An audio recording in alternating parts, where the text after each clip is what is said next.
What's up, guys? Welcome to the April 2020 live show. Hopefully, y'all are staying safe and having a good time. So, yeah, what's there to talk about? Well, we are still in lockdown technically. Now, Tidal Gardens has is considered like an essential business for both agriculture and for pet husbandry, animal husbandry. So we've been working here with kind of like a skeleton crew, but it's been okay. I mean, I definitely miss having a full staff, but we are still able to do all this and have a live show. So hopefully you guys out there are doing okay. Say some quick highs and hellos.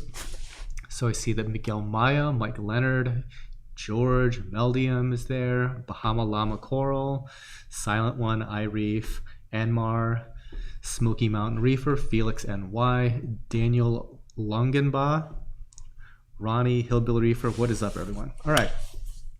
Before we get too far into this, I'm going to say my quick shout outs to the Patreon folks.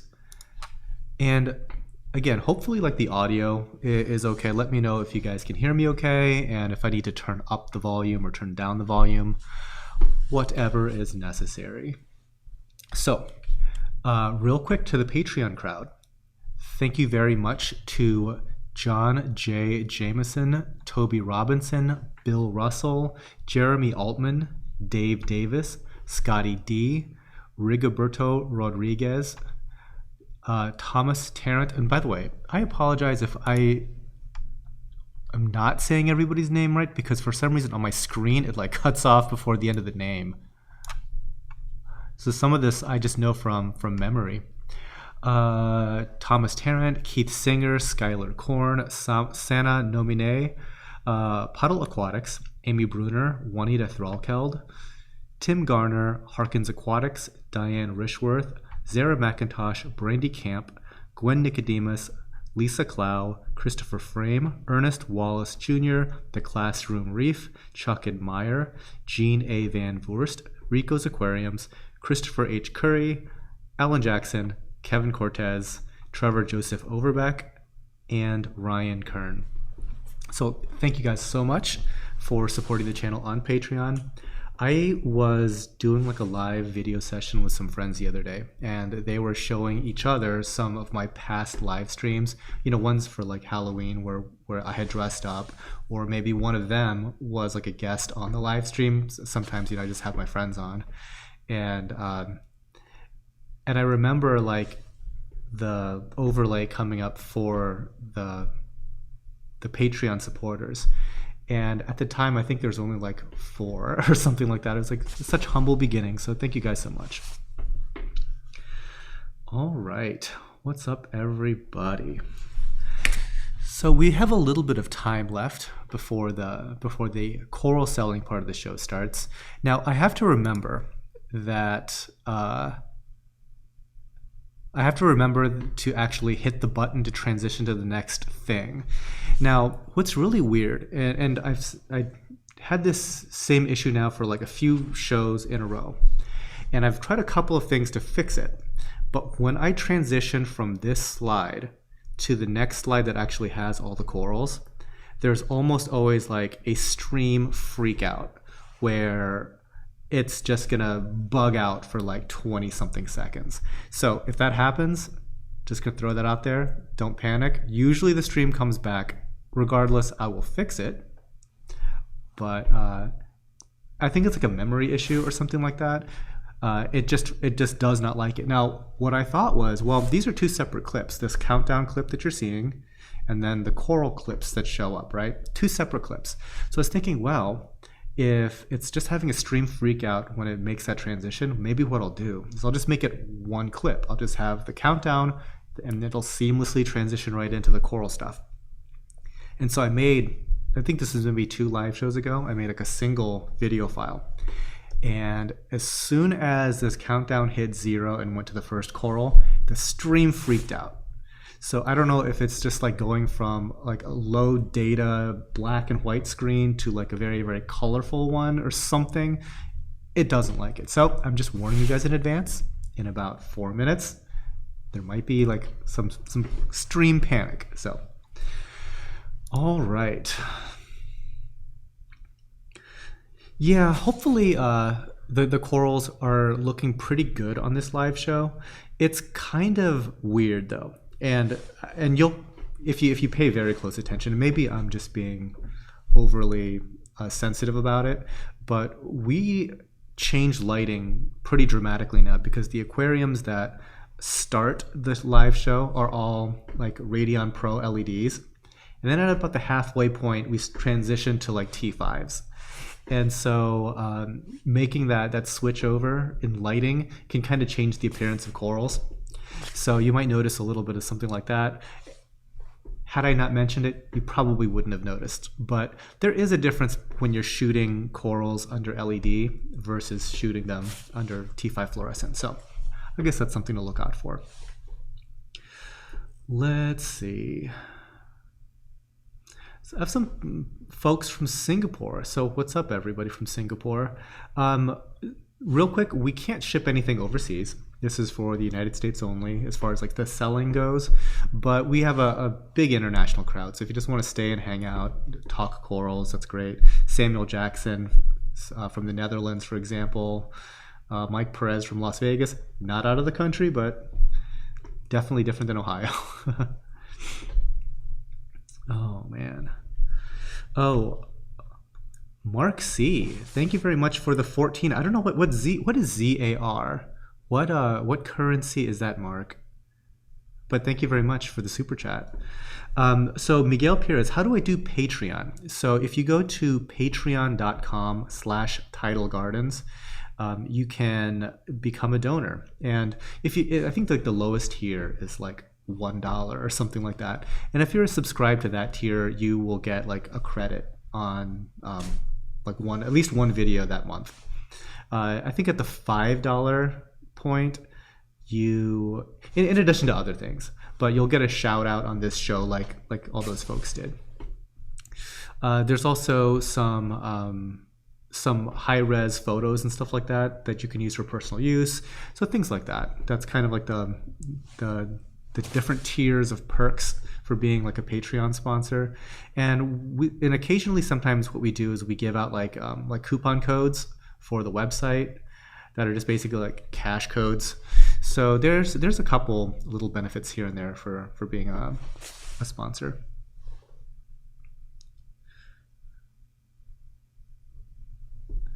The silent one figures. I got like 8K I'm sitting on for everything I need, and I can't come from Columbus to buy corals. Yeah, unfortunately, like the whole issue that we're having, I guess, is pretty much preventing any kind of local walk-in traffic or any kind of like in-person appointment stuff. It's pretty much like most retail places that I'm aware of aren't really letting people in. And I think, at this point, it's the responsible thing to do. But it's certainly affecting, certain industries really, really hard. So hopefully, well, I always kind of say when it's this sort of situation that like my number one job is just to stay alive right now. So I'm totally not going to be a hero. Okay, real quick, we'll transition to the next thing. Bingo, bango. All right, so like I said, stream up. Let's see.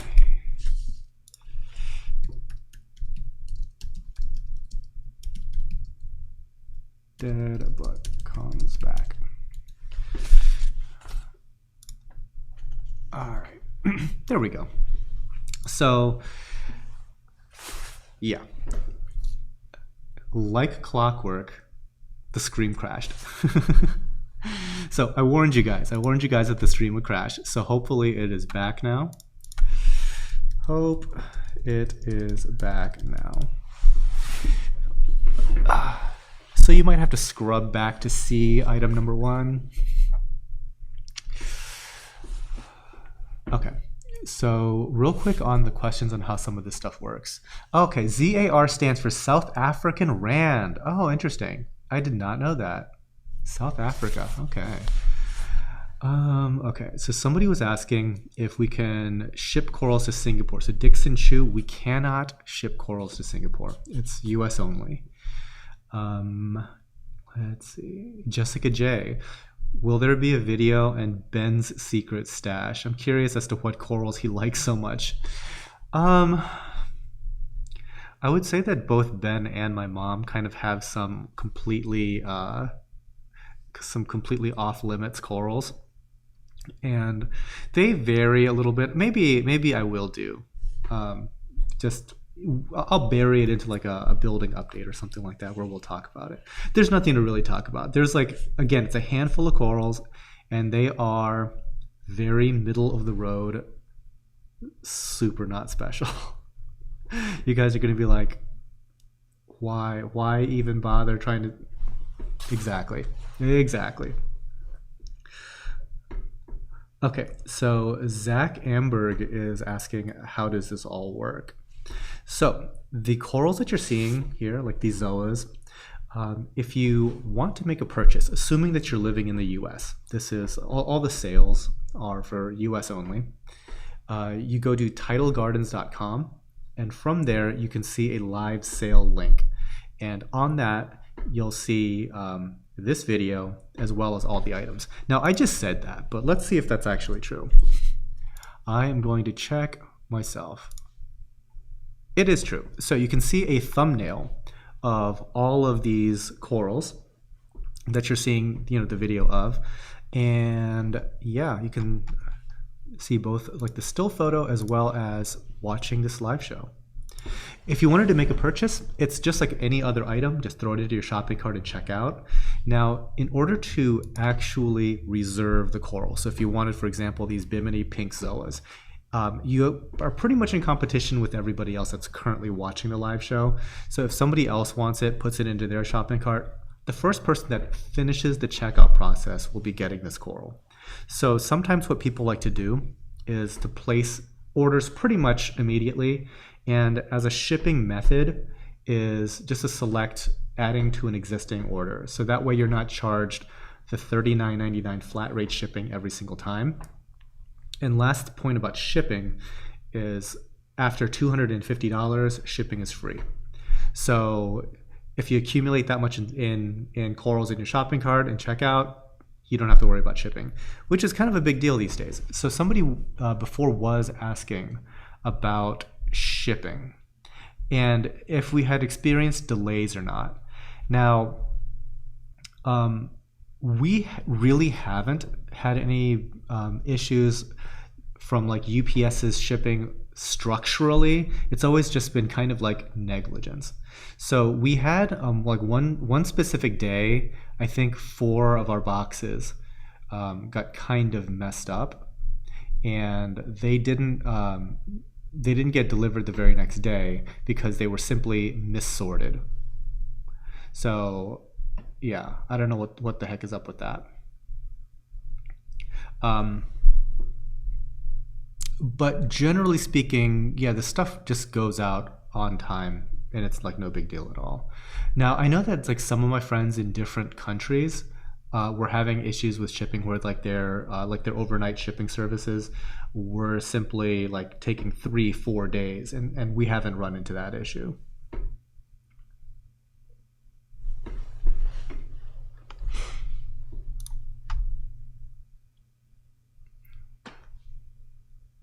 So,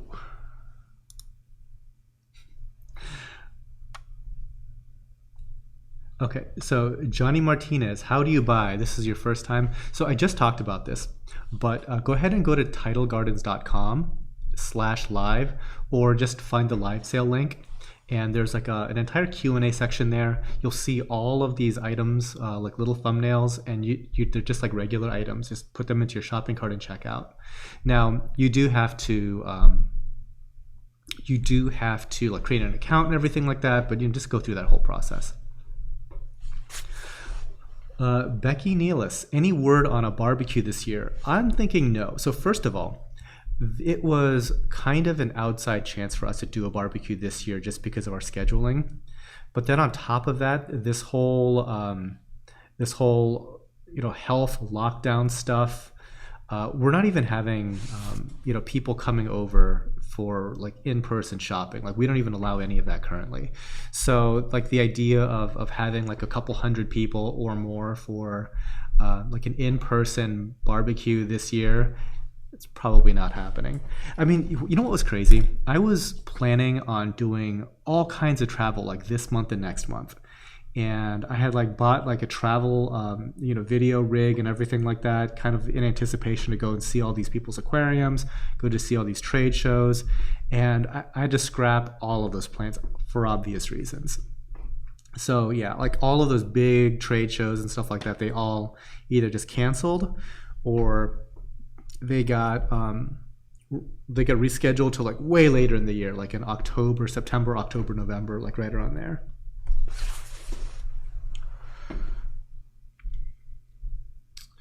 Let's see. Donna Dexter, hello from Florida. Hello. So people are saying that it never crashed for me as a viewer. Nice. That's nice because it on my broadcasting software, I definitely got like zero data getting sent out. So it's a good thing that it probably just like skipped it over. Let's see. Crazy dog. My toadstool took a long time to shed, so I brushed off the slime. Is that bad? I don't think that's a bad thing to do.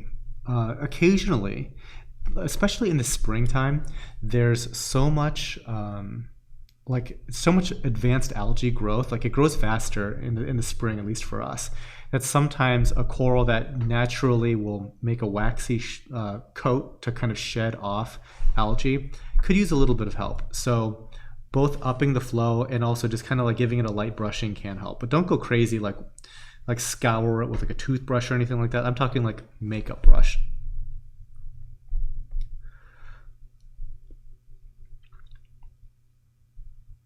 RC, have you seen an increase or decrease in purchases during this crisis? Increase. So a lot of the online people are doing pretty well, and I've talked to some folks from like the wholesale end of the spectrum where they're selling to individual stores, and it's really feast or famine. It's very there's like a whole bunch of people doing well, and there's like a whole bunch of people that are basically closed. So yeah, since we're able to work here, things have been going pretty well. I had no idea what to expect, like none. I was wondering if like everybody's budget would just be like on food and paper towels or something, but no, that hasn't been the case. I mean, people have been supportive, so I definitely appreciate it. To please, what is up? Smash them thumbs up, everyone, with $1.99. There you go. Thank you very much. Yeah, it does actually help out the algorithm a little bit, so any thumbs up would be kindly appreciated as well. Let's see. Dustin Bourne is asking, any advice on treating zoopox or zoofungus? I've actually always had a pretty easy time with it. So what I do is you can use like Furane 2, which is like a fish medication, and that definitely does work. But sometimes all we do is literally like 1 minute dip in fresh water just for zoas, right? And I just like pop the little zoopox like zits. Basically, it's kind of gross. But yeah, I just do that, and usually just keeping the colony cleaner will help, because I notice zoopox coming around most often when there's just like too much like detritus or something like that settling on the mat of the polyps. The silent one, can I still do pickup for orders? Yes. So we do have pickups, but it's essentially like a roadside. It's a driver side handoff essentially. But yeah, there's no shopping like in the store, in the greenhouse.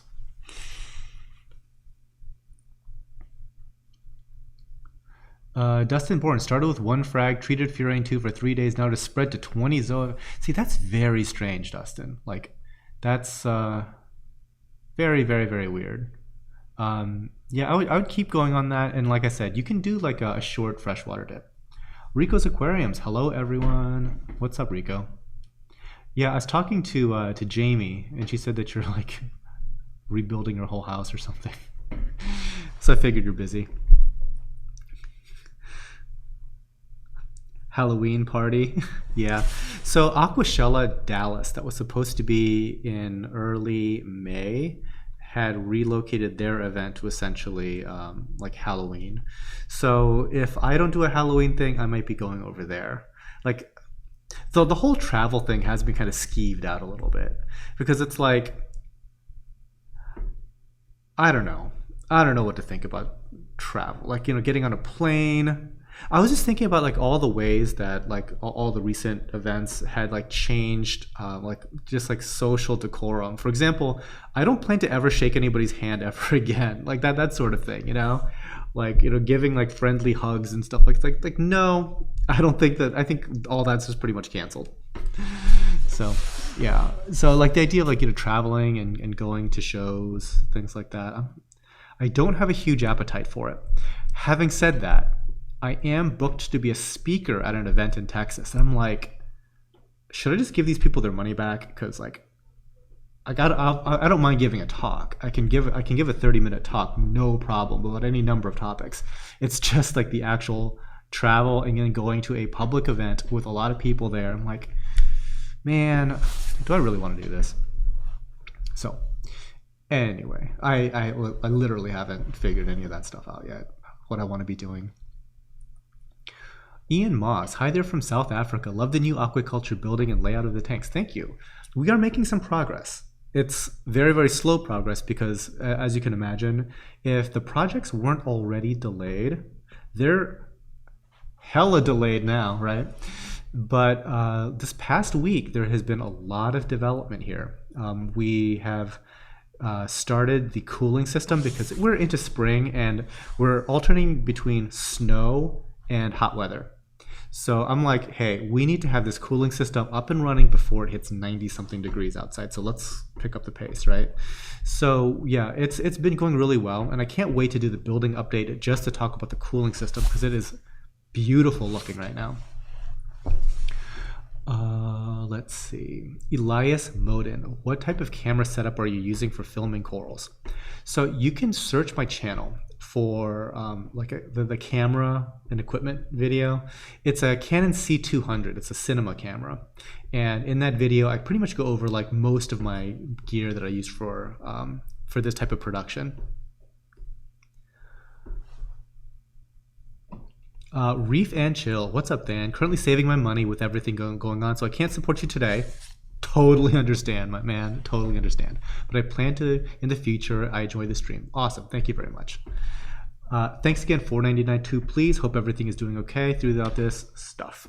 Yes, for everyone. I hope you guys are all right. I can't complain. Things are going pretty well. We had intern Becca. So she's the one who like shot all this video. She's the one who shot all the thumbnails and everything like that. She most of like the past couple weeks has been working from home, and she only comes in for like short segments to shoot. But like as Ohio starts to open up, she's going to be coming in more. Now my other guy Luke, one of my full-time guys, he requested to be sent home, and I totally understand because his wife is like a nurse that has to help ill patients. And it's a huge risk. So I'm like, yeah, why don't you just stay home for a little bit? So I do miss like having like a full staff here. It's kind of nice. It was kind of hectic just to kind of like manage everybody, but I think that they're all itching to come back, and I'm definitely, I miss having them around. Let's see. Tegu for life. Regards from Ireland. Welcome. I've never been to Ireland. I'd like to one day. Let's see. Chef Velasquez. Hey, Than. I'm looking for some torches, Euphyllia. I'm a newbie and those do really well in my tank. That's very good because sometimes they can be kind of sometimes a little bit sensitive. So I'm going to stick to LPS and Softy. I'm looking for torches, please. Unfortunately, like right now, all of our torches are like the super mega high-end stuff that we're currently just kind of like hanging on to and trying to grow out. So I don't think that there's any torches on this live stream. Sorry to spoiler alert. And I don't want you to like hang out and just be only looking for torches and not see any. What's up, Harkins? Like, I was gonna go visit Harkins. He's in Vegas, and there was like this big trade show for like audiovisual stuff called NAB. It's the National Association of Broadcasters. Big event. Like, I don't know, probably like a couple hundred people are gonna attend that event. Hell no, like from all over the world. They shut that thing down. So like Harkins and I were gonna go visit some prominent and nice aquariums in the Vegas area, and unfortunately we're gonna have to reschedule. Let's see. Big adventure. If we purchase coral during this live show, can we expect delivery Sunday or Monday? No. UPS Big Adventure only ships basically Monday through Friday. And if you wanted to be shipped Friday for Saturday delivery, that costs extra. So the earliest anyone's going to be seeing coral is Tuesday, assuming we ship on Monday, right? So there's nobody that's going to like come get a package from us on Sunday or Saturday and then deliver it the next day. Like UPS is weekday only. Let's see. Sheck? Are biopellet reactors a good idea to keep nitrates under control? Now, a lot of people use biopellets. I am not a big fan of biopellets. Like any kind of probiotic filtration method like that kind of like freaks me out. They tend to be very aggressive, and all of my experiences with that carbon dosing type stuff hasn't really gone that well. But that's just my personal experience with it. Like there are plenty of people that do use it, but I don't love it. I would much rather just have high nitrate. Like in our systems, we've had nitrate between 50 to 100, and it's fine. Like as long as your corals can get adjusted to it. Obviously, those numbers are not ideal. I'd be happier if they were closer to 20, but to go to kind of a carbon dosing methodology to try to fix that number, not loving it. Not loving it. Harkins, I want your C100. Yeah, actually, I used it just the other day to do a conference call.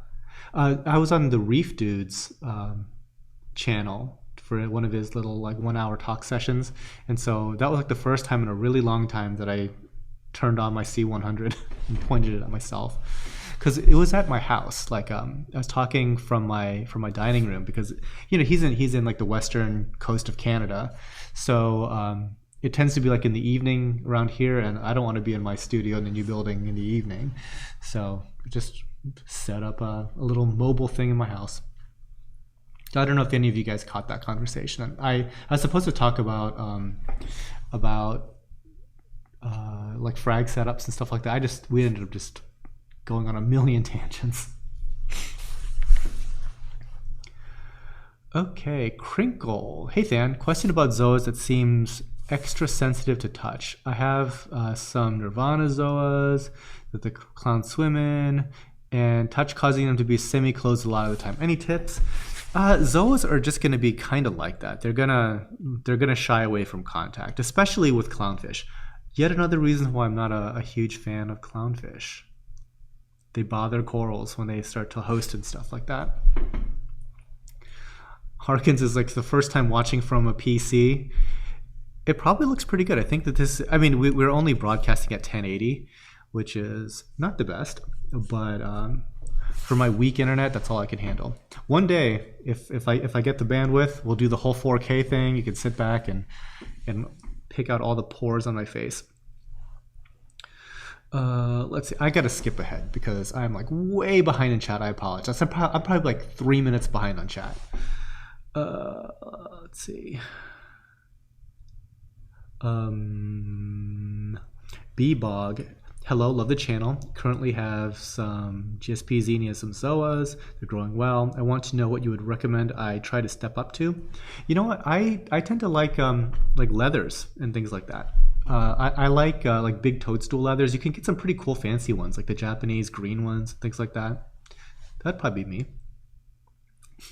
Harkins is like, oh yeah, 1080p 60, big difference from a cell phone. Yeah. There's actually some where you can see the 1440 streams from the past. Those are like But my internet is like, nah. Let's see. Let's see. So Kai Kim, what par should I keep a Gani? So I just did a video all about Gani Bora, and they're not that sensitive when it comes to light, as far as I'm concerned. So anything in and around 100 par is probably fine. Shipping is all over the U.S. Yes, it is a little bit more to ship to Alaska and Puerto Rico. So you have to like add a shipping module over there. Excuse me. We cannot ship to Hawaii, so that's the only thing. Yeah, torch wholesale is so expensive because Indo and Australia had a bleaching event. Yeah, and I think that like just the market on torches is like super high right now. So I was like talking about this. Who was I talking about this with? I forget. But basically, if you guys saw a wholesale price list on what some of these corals are selling for, like at the wholesale level, you'd be like, that's disgusting. It's so pricey right now. So I am all about like trying to like, you know, find some local hobbyists that are trying to thin out their tanks and stuff. Let's see. Squidderp 12. Hey Than, how big are the frag plugs in the live sale? So if you can see the frag plug, it's about an inch, I would say, give or take. Macy's daddy, you were great on the show with Reef Dudes. Thank you. Yeah, he was asking for a little while to get me onto the show, and it was just like either, whoa, we had a little freak out at the very end there. On the coral I was looking at. Like somebody just caught the corner of my eye. So Ernie Wallace, $5. Greetings, Stan. Thank you, Ernie. Appreciate it. And 2 please, again with the $1.99. 2 please is like the king of live show patronage. Greg Reef Boy. Hey Than, noticed the last time Becca did an update at the new building. I noticed frags in your new tanks. How do you like the new system? Looks awesome from my view. I like it a lot. It's really weird because when we finally get through all the stuff for quarantine, because we quarantined the heck out of those corals, it was like so it's 2,000 gallons, okay? Not that one tank, but it's like 5 separate tanks plus a sump. It's about 2,000 gallons, give or take. And it's so weird that just adding in just that little bit of coral and then feeding a little bit more, it causes like an algae bloom or like some like bacterial blooms and stuff like that. It's so weird. And like, how does that happen? But yeah, sure enough. But now it's like sparkling crystal clear water. So yeah, I'm enjoying it. The corals love it. Like they are just like super extended. And I love being able to like turn off all the pumps and just feed like crazy and just let them just soak in all of the stuff I put down on them. And then just with a couple of push buttons for pumps and then maybe like one valve, everything kicks right back on, and all the other tanks are unaffected. So I can just feed like one tank at a time. So nice. Just another nano tank. Your streams are so beautiful on my TV. Great content always. Thanks, Stan and crew. Thank you very much. Ben Astle, boo, we want Becca. Greetings from the UK. Hey, you know what? If I was joking with Reef Dudes about that, but all the folks that want like way less of me, way more of somebody else, that works out perfectly for me. Like I have no problem like handing it off to anybody else that wants to do all this. But I think that I think that I would be missed and I would have a small revolt on my hands if I just like stopped making videos. Let's see. The silent one. Out of these fish, what would be your guess as to who munched a colony of Rastas? Angel, clowns, yellow tang, coal tang, diamond goby, cardinals. Angelfish did it. Let's see. Yeah, basically, I don't trust angels. And I hear the same thing from angelfish owners. It's like, I never see it pick on anything. It's like, yes, they're very sneaky, but believe it, they nibble on stuff. Yeah, it's like as soon as people remove that angelfish, it's like, wow, my tank, like all the corals are twice the size. Yeah, it is the case.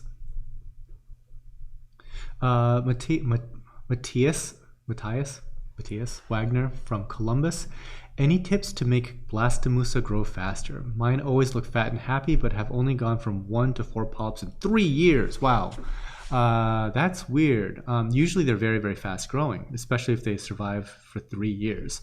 So my only suggestion is to feed them like crazy. They love to be fed. So again, if you can turn off the pumps, put a lot of food on them, make sure that they're not getting harassed by fish or crabs or shrimp or anything like that. They'll usually do pretty well. Mostly reefs. Wholesale prices look like retail right now. Import price lists look like retail right now. Like I was looking at I forget which geography, maybe it's Indo, but I was like, these corals are hundreds of dollars each. It's very expensive right now. So it is a good time to be farming, let me tell you. Adam Simon, how do I buy anything from the show? Good question. You can go to tidalgardens.com/live, or just go to the Tidal Gardens website, and you can see the live sale link, and you will see all of these corals. You'll see this video embedded on that page. But right below that, there's all these items, like for example, number 48. You'll actually see a thumbnail for this Montipora. You can just throw it into your shopping cart and check out like it's a regular item. Please, thanks for boosting the Patreon link.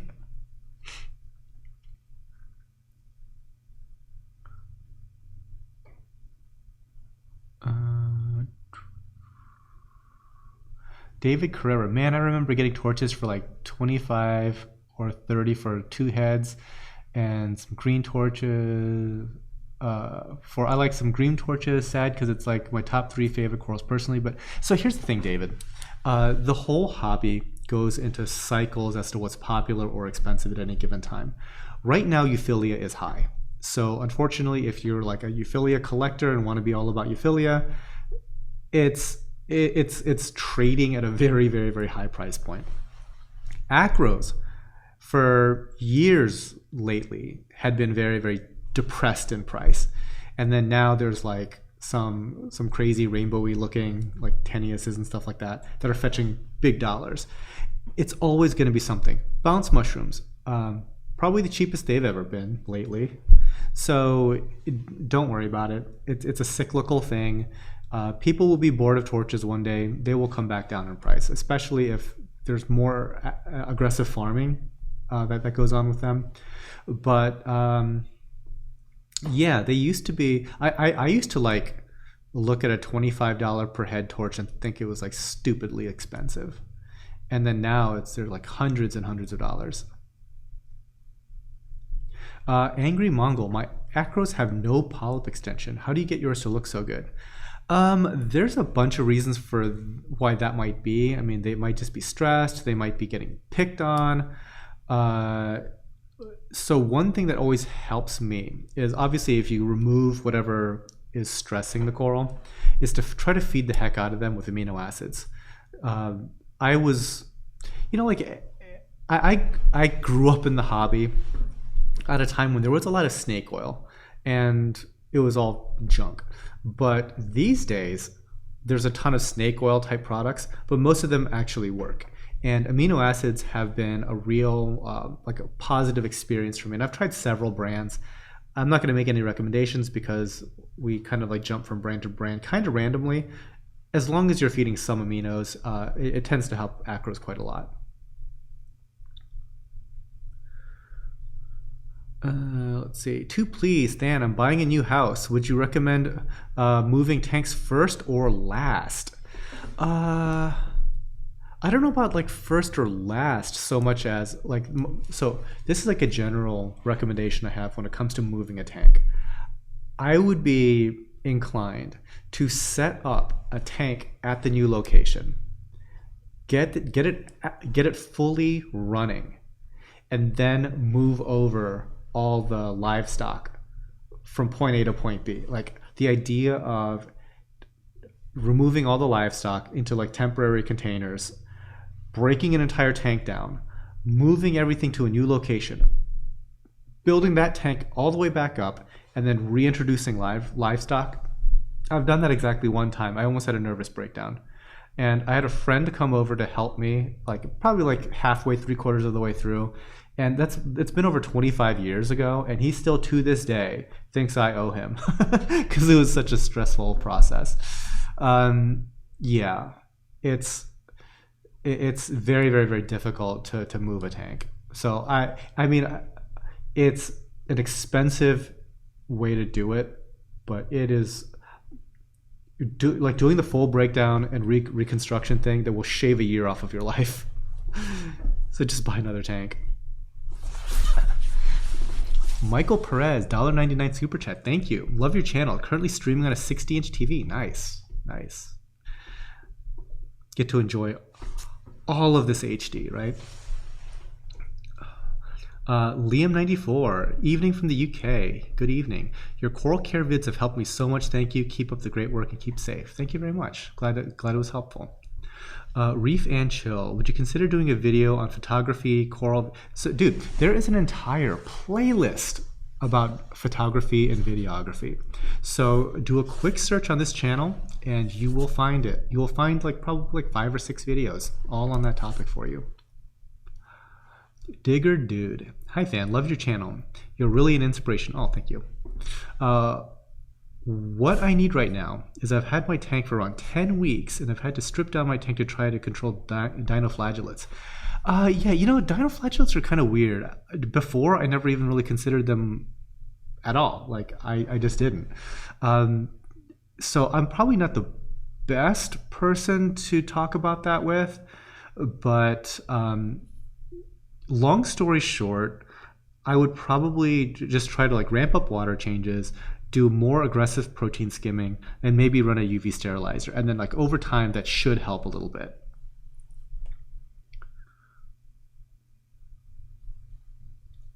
Hey Than, I'm about to invest in an assortment of acans and scolies for the first time. Any tips? So RCT, kind of the same advice that I gave the person with the acros. I have had crazy success with dosing amino acids. And it was the weirdest thing because I had one particular scolie that had developed like this lesion right in the middle, and then some algae was growing on that little bit of skeleton poking out through. And every single time that's ever happened to me, that usually would end up with like a permanent scar, and maybe that whole colony might even die or something like that. So obviously we didn't put that thing on the website. And I happened to be feeding amino acids to something else in that same tank. But over the course of about a month, that wound healed. And I've never seen anything heal like that before. So I'm like big time on amino acids for scolies, for micromusa, acans. Yeah, keep that stuff fed. Keep it fed. Let's see. Elias Moden, do you add copepods to your growing tanks? I don't add them on purpose. They show up no matter what. And to give you an idea of how resilient they are, we dip very aggressively, and we're going through like a 70-day quarantine period, at which time we even break down the quarantine tanks multiple times, hose them out with fresh water, and dip everything in Bayer for like upwards of an hour sometimes. Like it's intense. And believe it or not, certain copepods survive all of that and have now started growing in our new system. So we don't really have to add it. They're going to show up. Hillbilly Reefer, we couldn't do it without you, Stan. You are essential. Oh, thanks. Thanks. But real talk though, anybody that wants to like, you know, work here and make content, I love that idea. I love it. It's hard for me to make content. It takes me forever to do a video.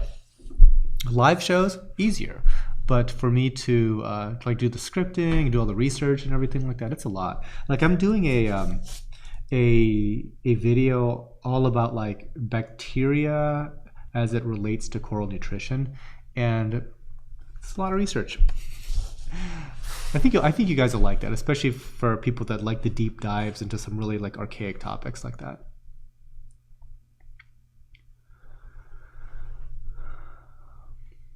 Bahama llama coral. I've watched a couple of Richard Ross talks about acrospawning. With the new building and larger space, have you thought about adding any research-based projects?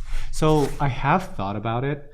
And when I went to the UK, part of the reason why I visited the UK was so I could talk to like Dr. Jamie Craggs, who was the one who pioneered a lot of this acrospawning. And in just talking with him, it's a pain. It's a pain to do acrospawning. So that I'm still interested in trying it because it yields such really cool results. But I mean, he was talking about having to raise the temperature to excruciatingly high temps for these acro colonies. Like you're talking like 80 something degrees, like 85 degrees for months. And all these corals are like super stressed and they're brown and they're like barely about to like survive. And on that very last day they spawn. And then you have to be there to like collect all that stuff and then try to get that stuff to then grow onto a substrate. And then you're also simultaneously growing sea urchins. So the little itty bitty microscopic baby sea urchins will do the micro algae cleaning to give the acro corals a chance to grow and not get overtaken by algae. I mean, there's a lot that goes into it. So I was like, how about I just cut up some nice acros and we'll call it a day, right? But no, we're considering it. Like there's about a quarter of the downstairs real estate in this new building. It could be used in a number of flexible orientations, and we might just not do growing tanks in that section. We might do stuff like more laboratory-ish stuff. We'll see. That's going to be a little ways away. Let's see. Question. Say someone missed an item that they want. Are the same items on the site listed in their proper category? Not for the live show. The live show corals are only in that one live sale page.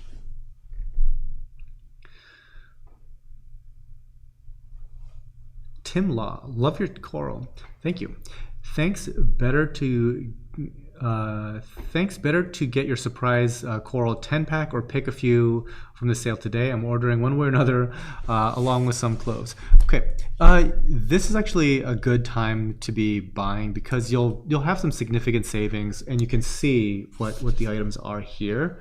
So you might be able to have both your savings as well as like a good choice of more or less exactly what you want, because when it's like a 10-pack, we're picking it all. So you might not like everything. I mean, it's like a lot of personal preference in there, right? So here you kind of get the best of all worlds. Blue Macaw, are there plans to start shipping to the EU as well?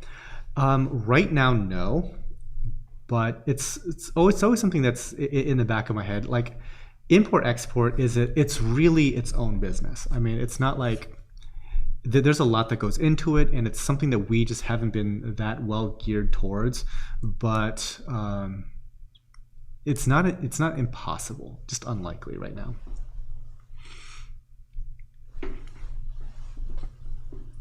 Manye McNamee, what's going on, TG fam? Fan, looking for some good acros today. Well, you're in luck. I think there are quite a few acros on this show.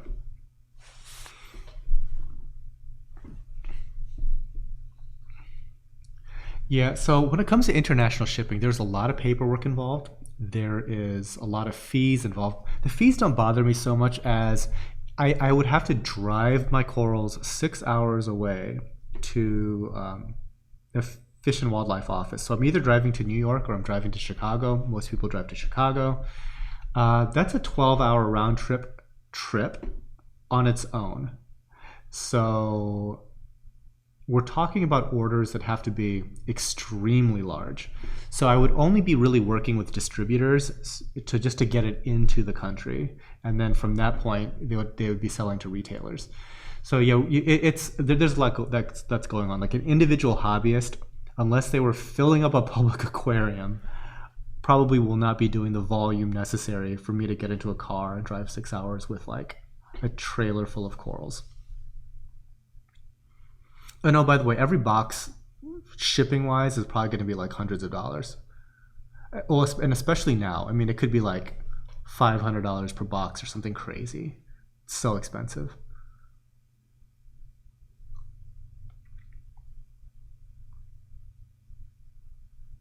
Gus Pineda, what coral would you recommend for the edge of the tank? Lower light, higher flow. Low light, high flow. That's interesting. You could go with something like maybe a pipe organ. That's a possibility. I would say that just avoid something that's like too fleshy. That might not like that intense flow, but you might be able to get away with certain things that like a lot of food to be circulated by them constantly. So perhaps zoas, and if you really wanted to try the non-photosynthetic stuff, Tabastria, the sun corals, might be a possibility. A lot of feeding though. Let's see, Kai Kim, which amino acids would you recommend? I don't really have a favorite brand or anything like that. We've used several different brands so far.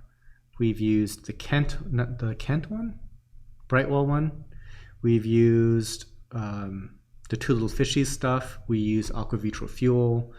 We're currently using Aquavitro Fuel because we were able to buy it in 5-gallon jugs. We use quite a lot of amino acids here apparently. But yeah, it's I would say the important thing is just to use something. I wouldn't go too crazy on, because I mean amino acids, it's like really pretty basic stuff. It's not really rocket science as far as they're like, oh, it has to be like this special formulation. It's like it really kind of doesn't. I mean, it's amino acids.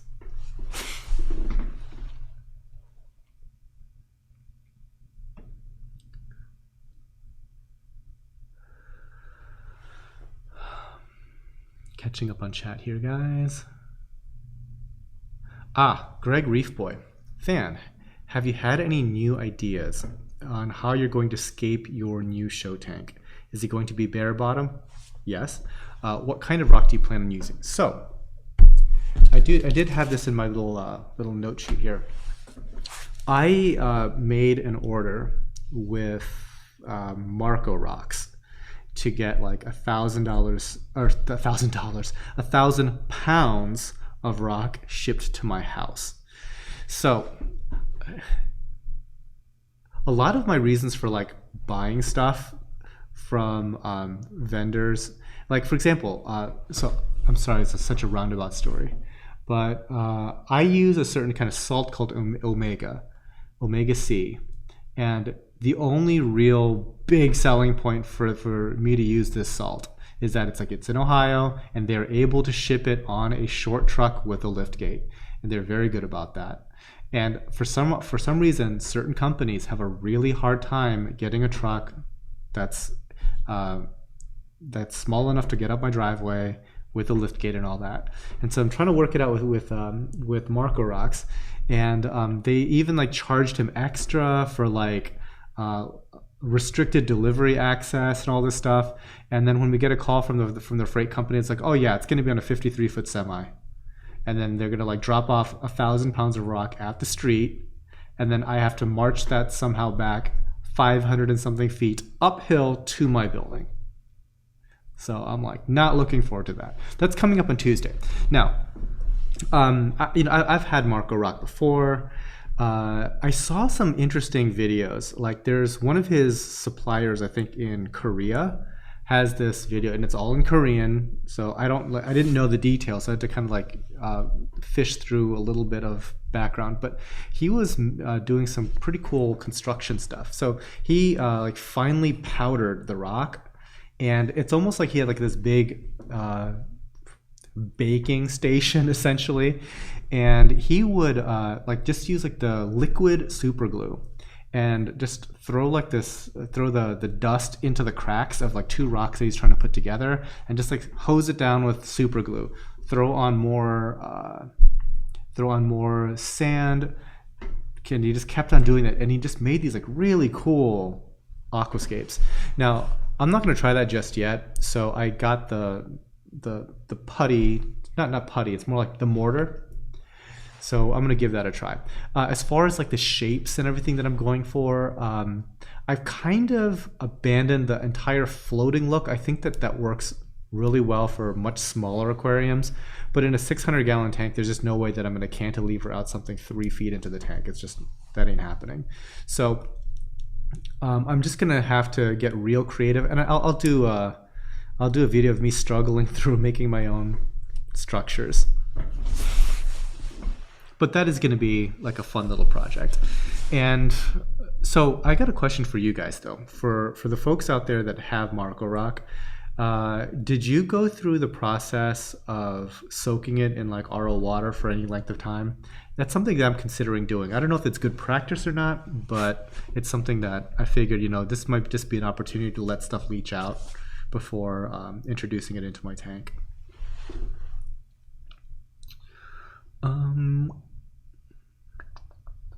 Let's see, VA4444. Hello, fan. Did you tune in for the BRS giveaway yesterday? No, I don't even know when it was. I know that they're giving stuff away, but I'm pretty sure I'm not eligible, so I just didn't even bother. But hopefully you guys had a good time. Let's see. Isaac Lombard. Hey, bud. Quick question.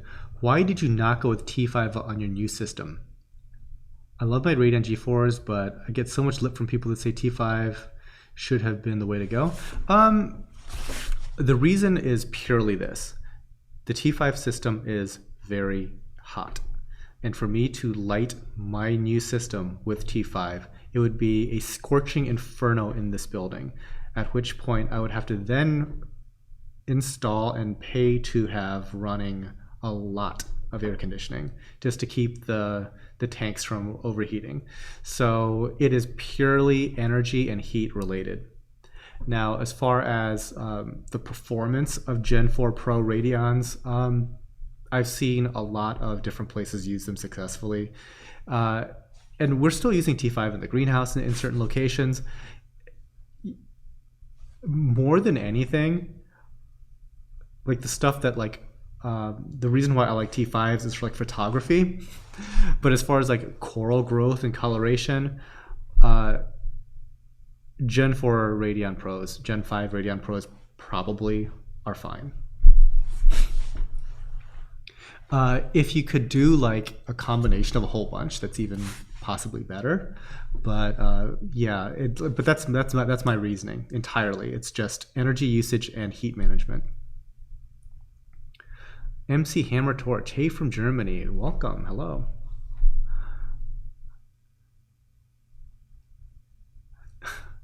Maybe you should open a Tidal Gardens UK, just saying. It was a little bit more attractive before you guys Brexited, so now I have to like consider, do I do a UK or do I do an EU?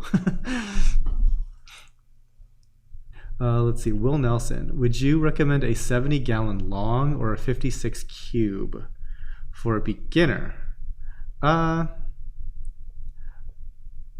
would go for the bigger volume. Even if it's not an ideal shape, I'd go for the bigger volume.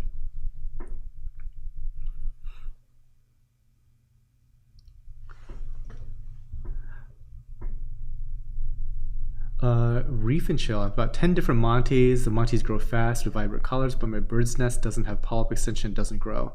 I've noticed that our bird's nest are kind of more sensitive to drops in alkalinity and stuff like that. So if your chemistry isn't where it should be, you might be running into issues there. Something to check on anyway.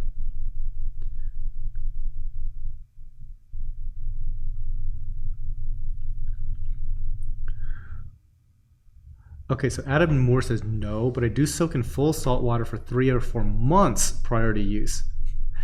I really hope I don't have to wait quite that long.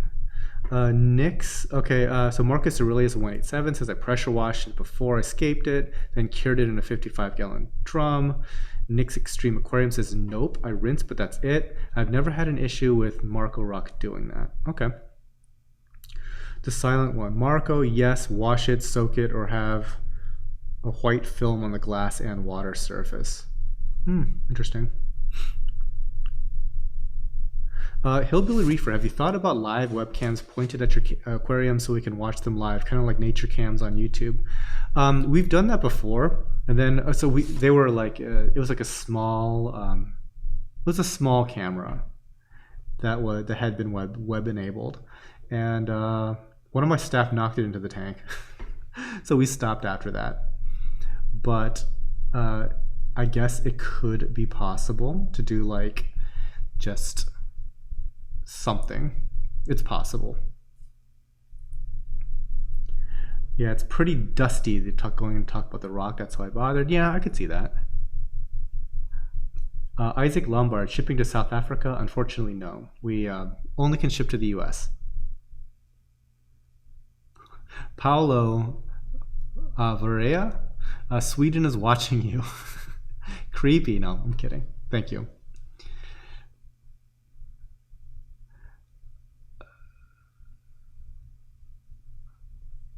Martinez, Monteporpi started to develop a brown/green fuzz on the tips. Also, Tailspot Blendy started pecking at it. Any tips? If you had some die-off at the tip and it's starting to grow algae there, and then maybe that's attracting the blenny, maybe just like clip that tip and hopefully it like heals and regrows.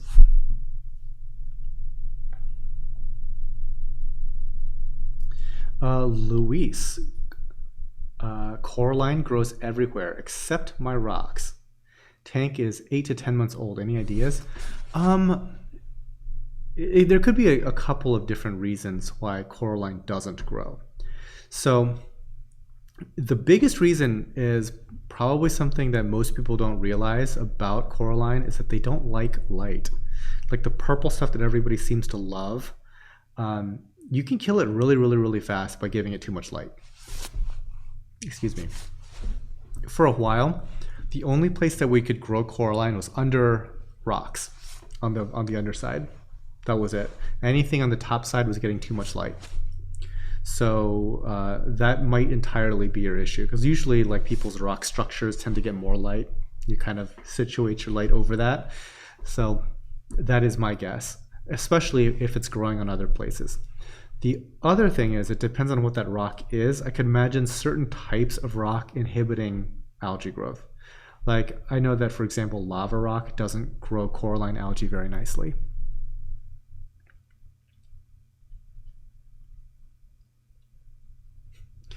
My gosh, all these people like doing like some serious curing of their rocks, like 5 months. Wow. Yeah, I'm not waiting quite that long, guys. I'll spray it off. I might soak it for a little while. It's a long time. Let's see. So Sparky476. Hey, Than. Mark from the UK. Is your new building going to eventually replace the greenhouse, or are you keeping it going also? No, we are definitely keeping the greenhouse going. There is a huge luxury to having 2 fully running buildings. Like, I love having a farming system that has like really, really strict quarantining and stuff like that that goes into it. And then also having a completely separate building that can bring in new acquisitions and stuff like that.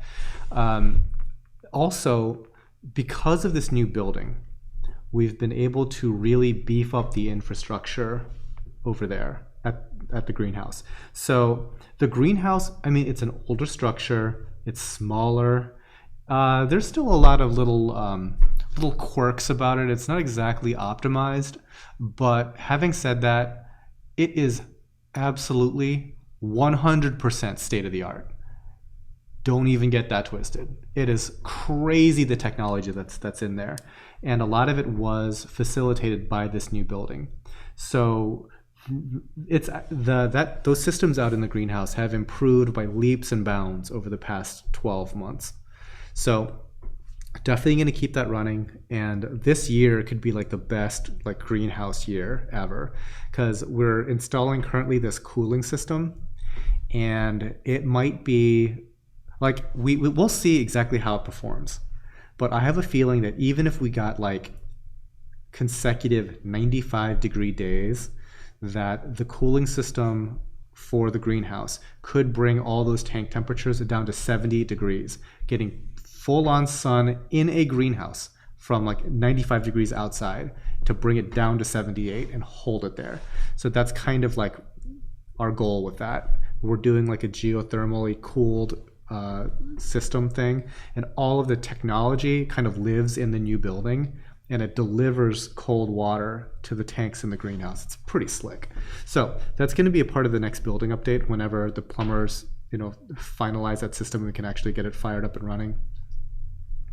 But that's the idea.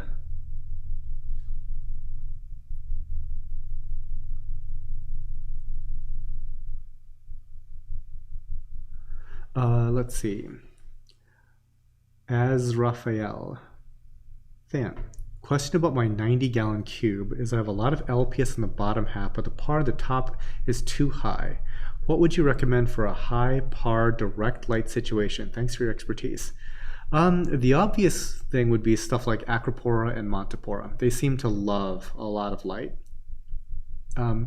If you're keeping LPS pretty happy, maybe go for that mixed reef, go for some of the fuzzy sticks. That could work. Monty like that, do great in highlight.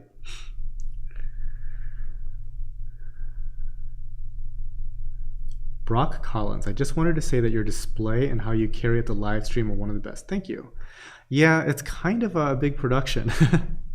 It takes a long time to shoot this. But luckily I have somebody to shoot it for me.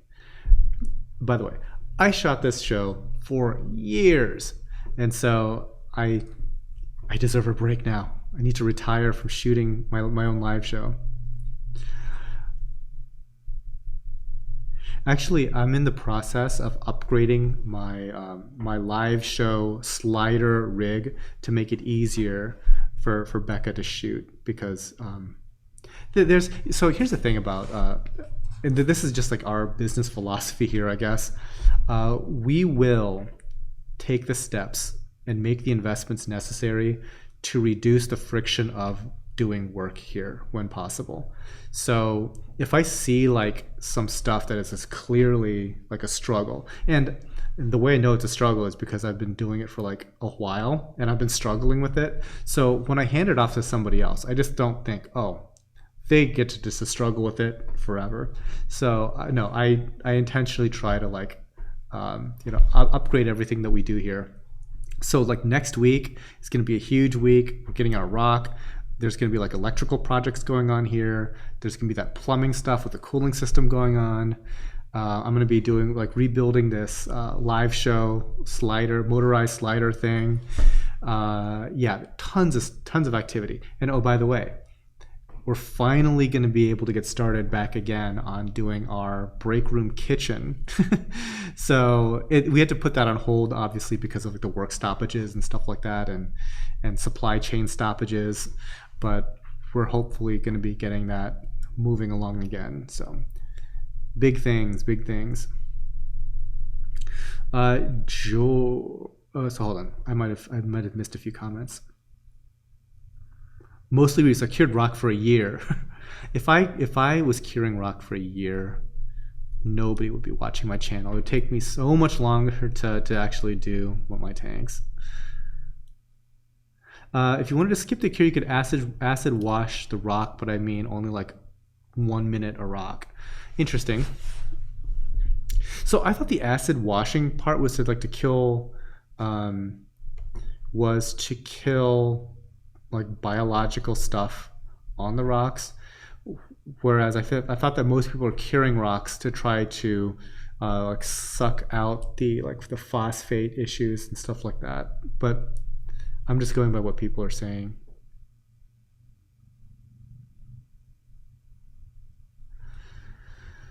Let's see, George, where in Ohio are you getting this Marco rock? I'm getting it directly from Marco.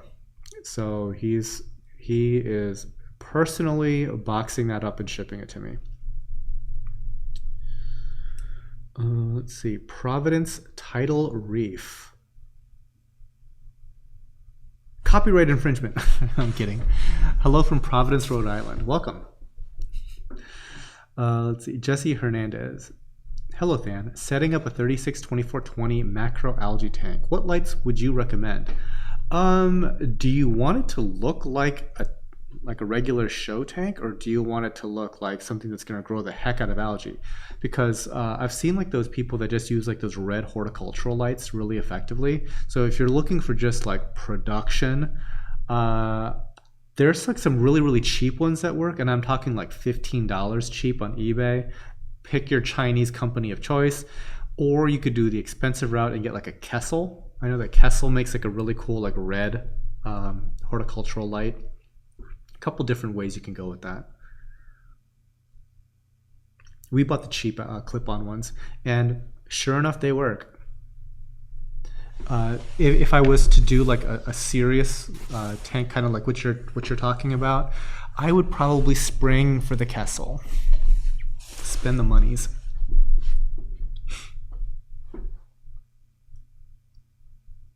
Coral Lover S. I've got corals in my main tank, and when I frag them and move to the frag tank, corals start turning brown, not looking healthy. Water parameters are similar. What's wrong? Any ideas? The stress alone could cause that, but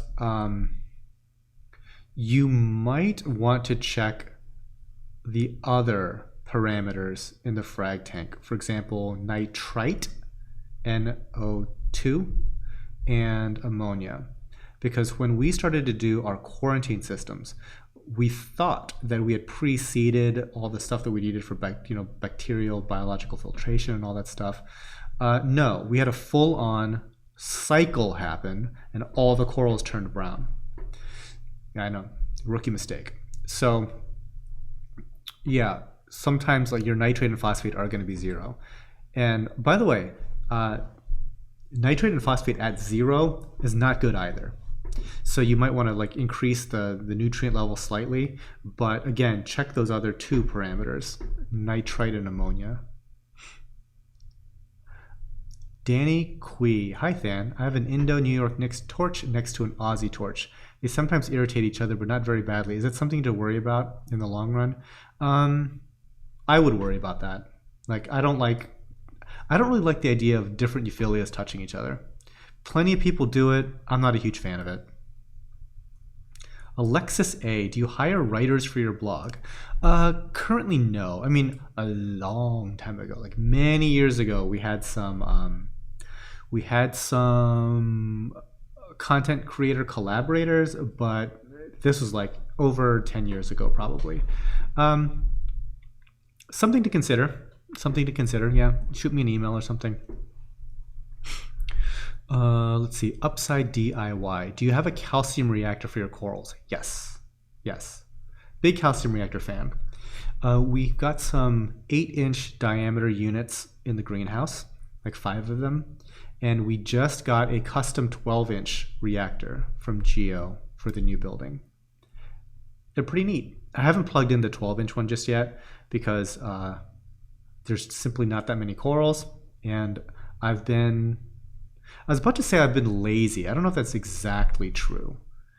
There's been a lot of stuff going on here, so I haven't been able to go out and get another CO2 cylinder to even hook it up. No big hurry. There's like only 1 round of quarantined corals even in this 2,000-gallon grow out system. They'll be okay without a calcium reactor for a little while longer.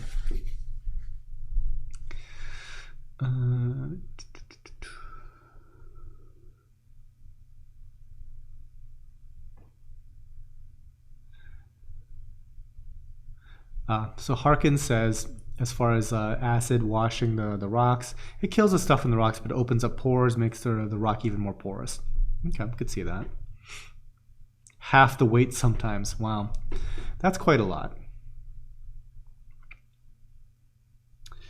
Jesse Hernandez, it's going to be a seahorse and macro show tank. Okay, so if it's going to be a show tank, I'd go for some just daylight colored thing. That'll work.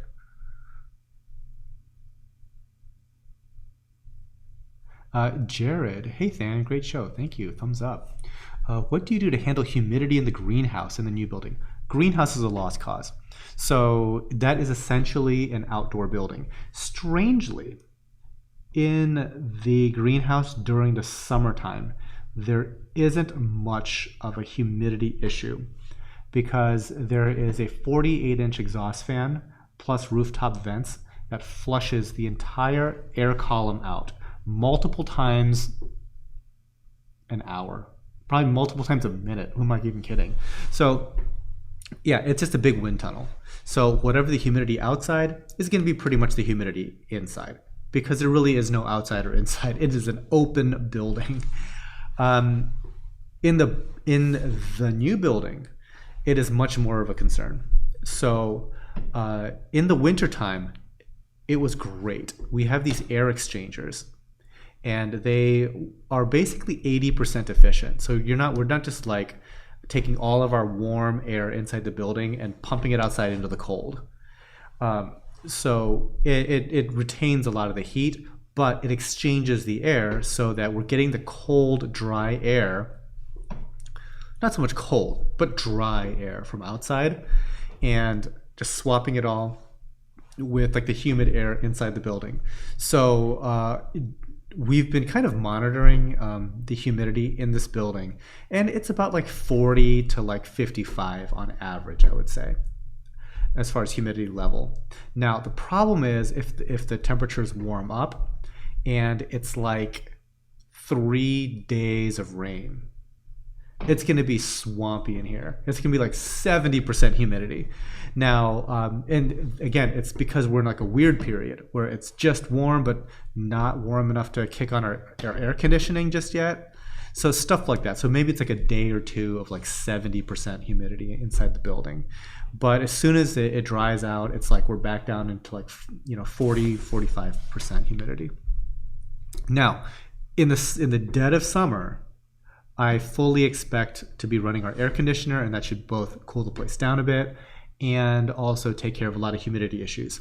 Past that, we have another area that we could hook up another air conditioning unit. We have the line sets already. We've got the electrical run already. It's going to be great. If that is not enough, we can install some commercial dehumidifiers in different locations. Let's see. Prince Kehi, my micro Musa has sweepers out. Didn't realize how long they'd be. My micro Lord Halwensis might be in the danger zone. Should I move them? Yes. Real simple. Like if they're looking to fight, you gotta move them because they're gonna kill each other. Well, I mean, maybe they won't kill each other, but those types of corals tend to be sensitive enough that when things go bad, they usually end poorly. They don't just work it out. Ernie Wallace. Hey Fan, I've set up a continuous water change on my 9-week-old 100-gallon, changing 3.5 gallons a day. Is that good, or should I go a little higher or lower? It's about right. It's about right. Friends of mine that have about 200 gallons do 7 gallons a day, so it's right on par. If you wanted to be more aggressive, you could. I mean, salt is like you've already spent all the big money. Setting the system up, that's the big money.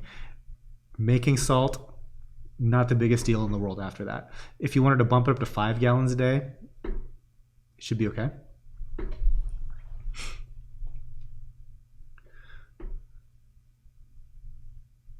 Greg Reef Boy, amino acid recommendations. Okay, guys, I've used a bunch of different amino acids. Like I said, I couldn't tell you which ones are doing what. So like right now we're using aqua vitro fuel. That is not to say that any of the other ones that we've used in the past don't work. It just happens that I went to a local store that does like wholesaling, and I said, hey, can you get and he happened to have a couple gallons of aqua vitro fuel. I'm like, great, I'll take these 2 gallons because they're the biggest containers he had. Then I asked him, do you have, can you order like a 5-gallon container of this? He's like, yes. I'm like, cool, let's do that. That is my thought process behind choosing aqua vitro fuel. Very scientific.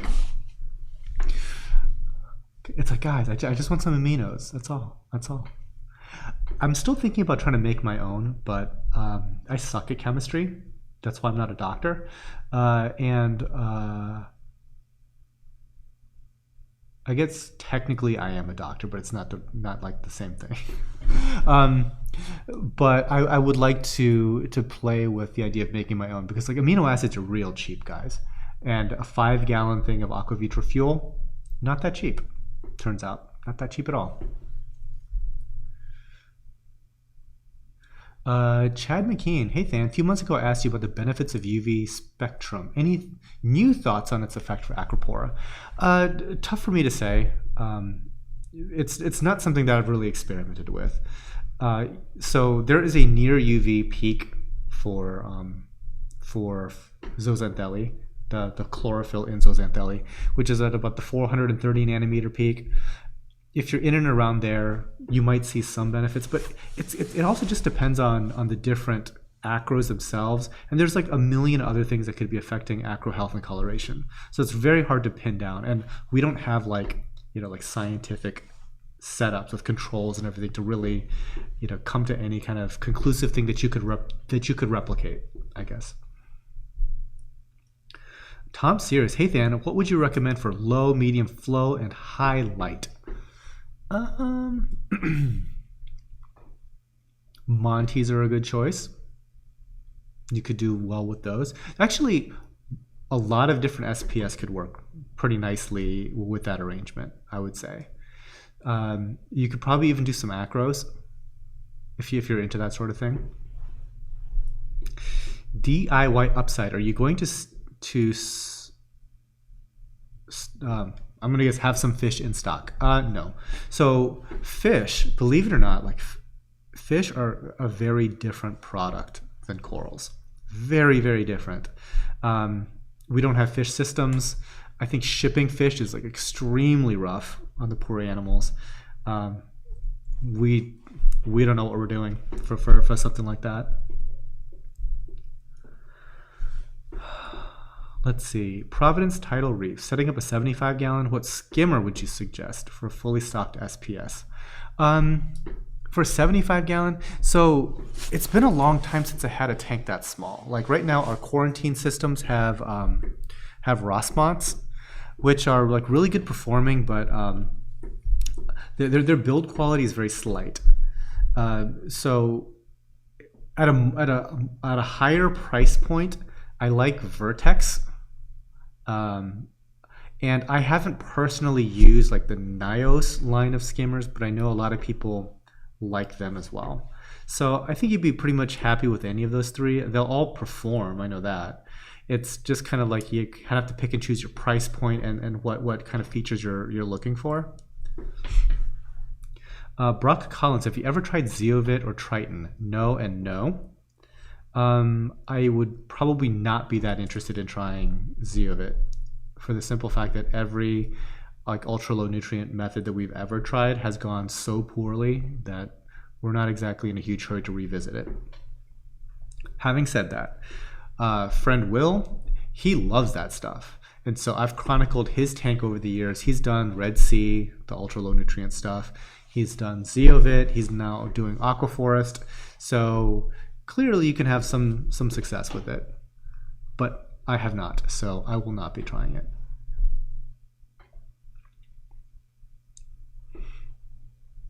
Sky and C4K, does pruning trigger new growth? Possibly.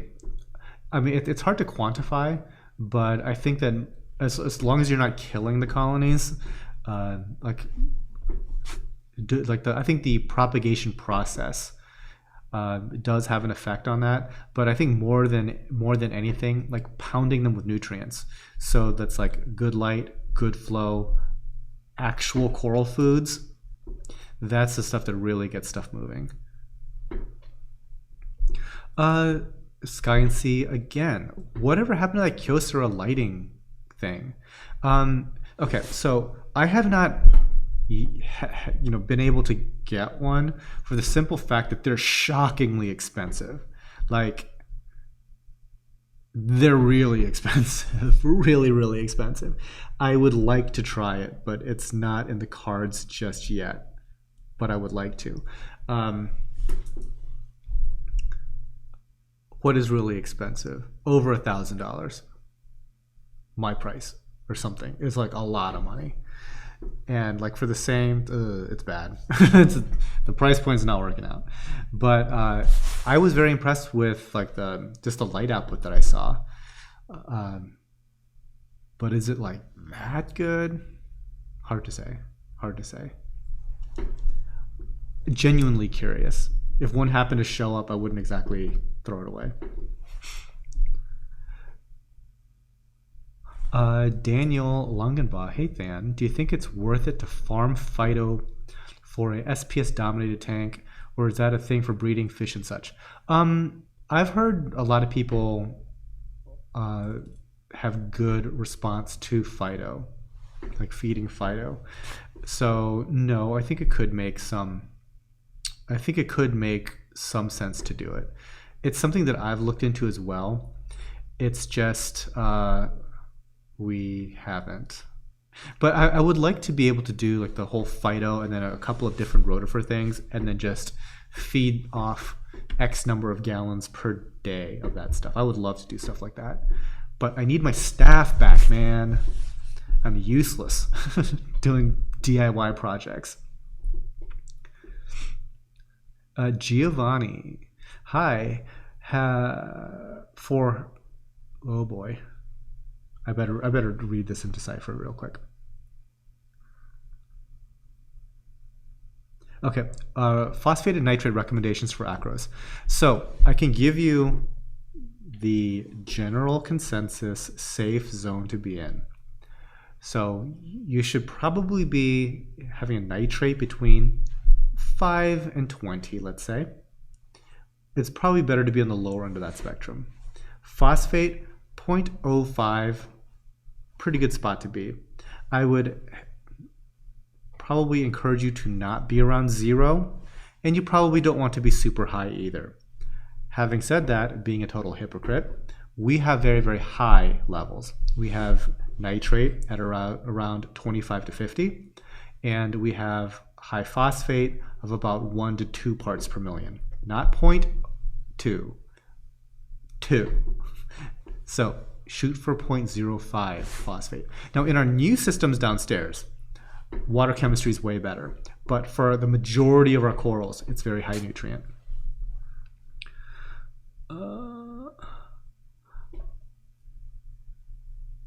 Let's see.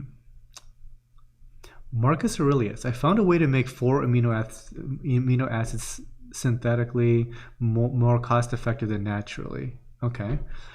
But if you're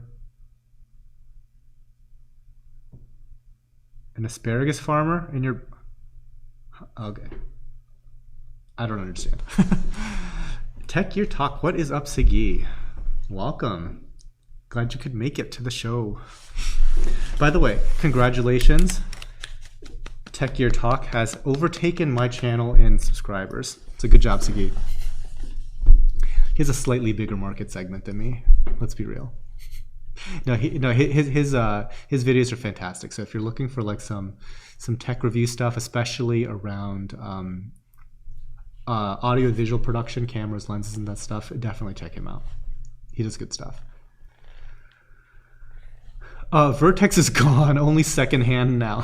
that just goes to show you like how out of touch I am when it comes to like protein skimmers and stuff like that at the hobbyist scale. So I guess then my recommendations then go back to like Rossmont or Nios, and I've never even used Nios before. So what am I even talking about? I guess MRC has a good reputation. I've never used their stuff either, but I'm looking at one of their commercial systems perhaps. Dave Lloyd, is it necessary to feed each individual head of my candy cane, or does the whole colony benefit from a few heads feeding? It probably benefits just from having a few heads, but if you're going to go through the process of feeding, pretty simple to try to feed them all, right? Chaz, how do I raise nitrate but not phosphate? Well, it depends on the food that you're using. You could use like some food as long as it doesn't have like a ton of phosphate in it. And sometimes people use like potassium nitrate or something like that, actually directly adding nitrate. So Harkin says his phosphate is at 6. Does the test kit even go to 6? I thought it topped up at 2.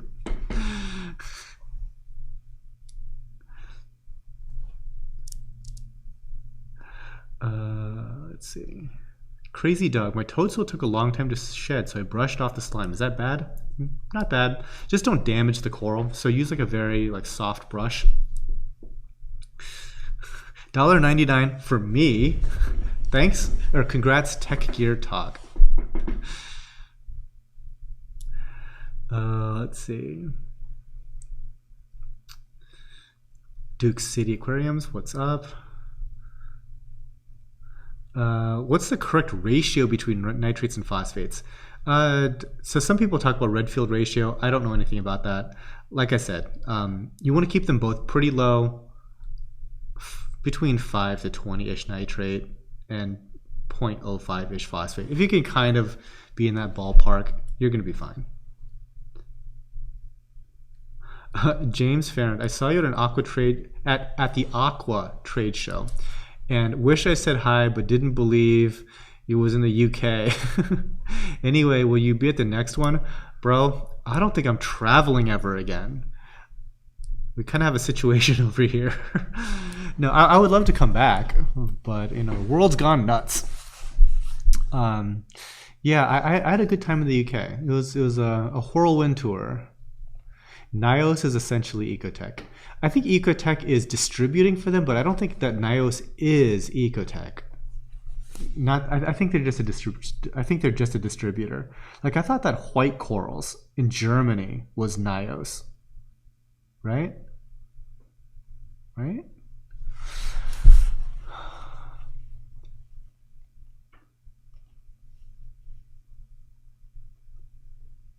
Let's see. Turkey baster works great for me when leather is shedding. Yes. Good. Yeah. Good call, JS. Turkey basters work great. Yeah. Like strong flow really helps out shedding leathers because it's that time of year. There's a lot of algae growth in the air. And I say in the air because it's literally probably pollen getting into your tanks and helping out that growth. Harkins, I have a commercial phosphate tester. You need a commercial phosphate reducer. Your 6 parts per million is a tad high. Let's see. Sky and Sea. What does acro polyp extension mean as opposed to like the feeding filaments?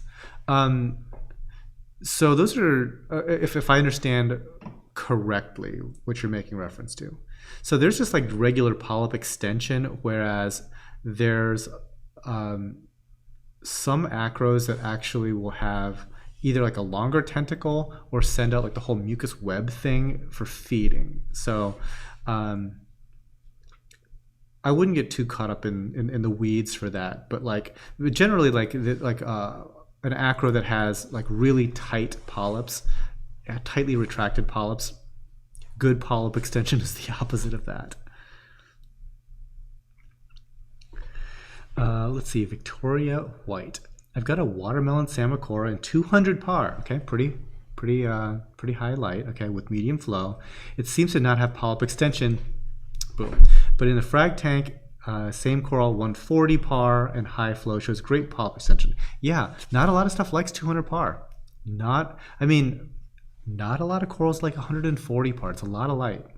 So if anything, Victoria, you might want to like tone down the lighting that it's getting, either move it or change the lighting somehow.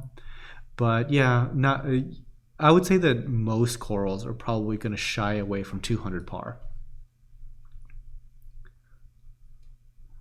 J Pollen, JS, pollen helping out growth, not in a good way. So pollen just gets into your tank and it's like a nutrient source. So every single spring we have to deal with pollen issues in the greenhouse.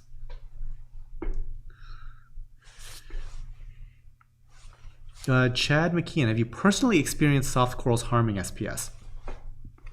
I'm assuming you mean aside from literally touching the stony corals, right? Because if they're touching, yeah, it's going to go badly, right? But We have had systems where we had big leathers and acropora in the same tank without much of a problem. Is it best practices? Clearly not.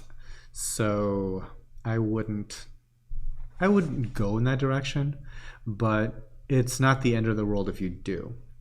So a lot of people don't know this, but the whole toxicity of leathers thing, it originated from a study that was where they took these fish, which I think are actually freshwater fish, that they die in 24 hours in salt water. Okay, so they're like the test subject. And what they did was they have a control where they have these little fish, and in 24 hours, they die in the salt water. Then they put different types of leather corals, and they monitored how much more quickly did those poor little fish die. And based on how quickly those fish died was an indication of the toxicity of those leather corals. So it's kind of a leap to then talk about the toxicity of leather corals in relation to in relation to stony corals, because stony corals are not small freshwater fish. And I am sure that the corals are emitting something that is toxic, that is trying to kill off all the other corals. All corals in some shape or form are trying to kill off all the other corals around it. But I think that there was a lot of perhaps unwarranted concern that you just simply can't keep leathers and SPS. I've done it. It's clearly not true. But again, best practices, probably better to separate them, but not the end of the world if you have them together.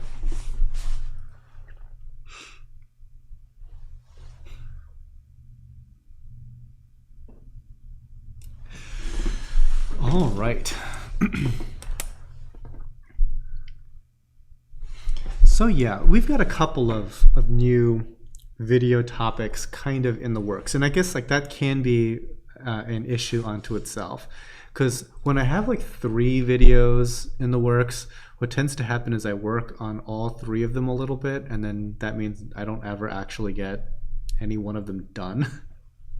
But I would like to do a coral spotlight on Stylociniella, which is going to get me a whole like 5 views, I'm sure, because people are going to be like, what? No one even has this coral. Nobody's ever heard of this coral. And I don't know if it's pronounced Stylocoenella, because it's spelled Styloconiella, or if it's Stylociniella as in coelacanth, also spelled Coelocanth. So it's either Stylociniella or Stylocoenella. I've heard it pronounced both ways, and they both could be wrong. But anyways, think about doing a coral spotlight on them. I would like to do a building update once they're, because like there's like this next week is going to be a big week. I'll kind of revisit the building update topic once some of those projects get wound up, and I can kind of do it all in like one video. And then I'm still working on doing like all this research and stuff for this bacteria nutrition stuff. And that's a minefield, only because it's like there's a lot to take in and present. And yeah, and I think that there's more questions and answers in a topic like that. But I think it's interesting stuff. Luis, did I miss the whole show? You missed, let's see, what's the next coral here? This is coral number 155. So no, you did not miss the whole show, but you're in it for about the next 45 minutes. then it'll cycle back and start over. Jacob Rosansky, love the stream, Than. Thank you. Amazing quality. Fantastic. I'm glad you like it. Aqua Splendor, hello. Been a while, doing rendering, coming here to relax a bit. Thanks, Aqua. I did get your email, by the way. I didn't respond just yet. Like Aqua Splendor on his channel made like a really cool T5 comparison video. You guys should check it out. So there's your free plug there. Good job. Let's see. Sky and Sea 4K. I've got a bleached pink Ghani I've been feeding for months. The new polyps it grows are also bleached. What should I do? Neighboring Ghani is doing okay. Why isn't it coloring? So it could be a couple of different reasons. Some Ghanis are just going to be more sensitive than others. The feeding, I think, is definitely helping. You might want to give it some space away from another Ghani. We've kind of noticed that because we kind of clump all of our stuff together, and I'm kind of noticing some hostility between the different Ghaniopora. So if it's too close to the one that's doing well, it might be because they're fighting and the other one's winning.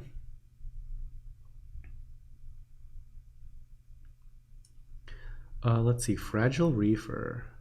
I had a burning banana styloxiniella that had STN overnight on me. Wow, that's crazy. We haven't had any issue like that, except that we did have them look real upset when we suddenly had an alkalinity drop.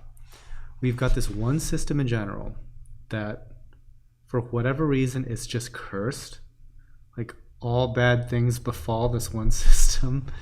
And yeah, an alkalinity drop, par for the course.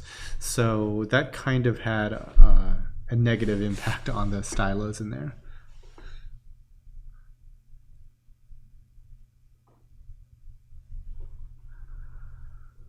Let's see, JW. Any suggestions for inexpensive coral lighting for beginners and corals that would go along with it? I've got a 20 long that I want to make a reef when it's ready. Okay, 20 long. I don't know what dimensions of that is, but I think if it's a 24-inch tank, you could go real cheap and find on Amazon one of those T5 grow lights. You know what? I am going to be such a bro and give you an Amazon affiliate link if I can find it real quick. I'm going to go to the Amazons. So I'm looking for a T5 24-inch fixture. Let's see what I find. I'm not really finding it. So T5 greenhouse? Greenhouse fixture. Nope. That's not what I'm looking for. Do they just not sell? Dude, I don't know. There used to be like some T5 fixtures. Because I got the 48-inch versions, and I thought that they also sold a 24. But I'm not even seeing the 48-inch ones, because they were like dirt cheap.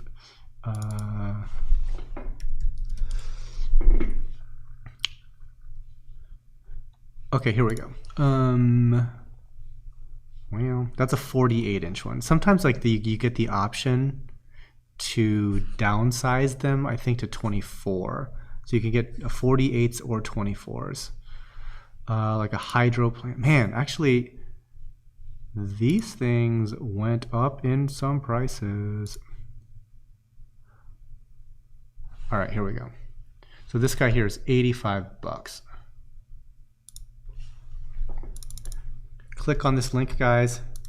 Do some shopping. It's an affiliate link. So anyway, that is a Hydroplanet T5 2-foot 4-lamp fixture. 85 bucks. It comes with lamps that are garbage. You'll be wanting to replace those with ATIs or something. But that there will grow the heck out of all kinds of corals. It is not a high quality unit, but it is 85 shipped prime.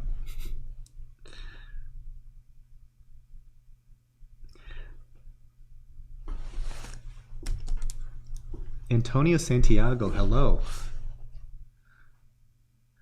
Let's see, Daniel Langenbach. How did you start farming coral? Did you start off at the hobbyist level, or did you just hit the floor running? No, I was a hobbyist for a very long time. I started this hobby when I was 8 years old.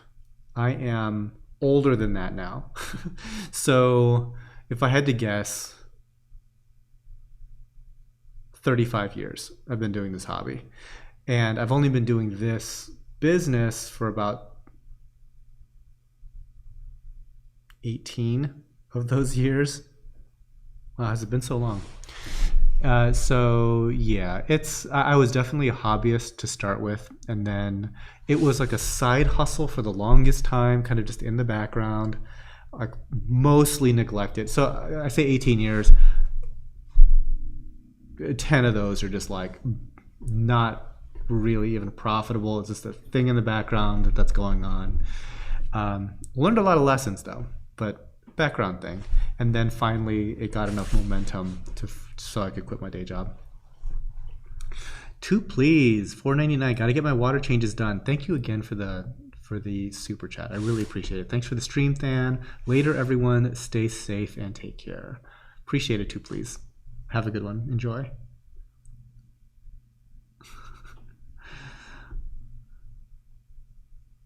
Mostly reefs. Much love to the TG crew. Than, Ben, Becca, Mom, Dad, Kitty, and everyone who makes TG awesome. I'm sure that the moms and the dads love. I really appreciate the shout out. They're like, my mom was constantly fishing for compliments from me. So there you go, Mom. Mostly Reefs has your back. Funny thing about Amazon, you watch sometimes they change their price hourly. I've seen the same light for as low as $72. Yeah, like when I made that video, the light that I had purchased was like $100 for the 4-foot fixture, and it's now $175. $175. Maybe people are like homesteading more and are like, you know what, we need to grow our own vegetables because it's a wild world out there.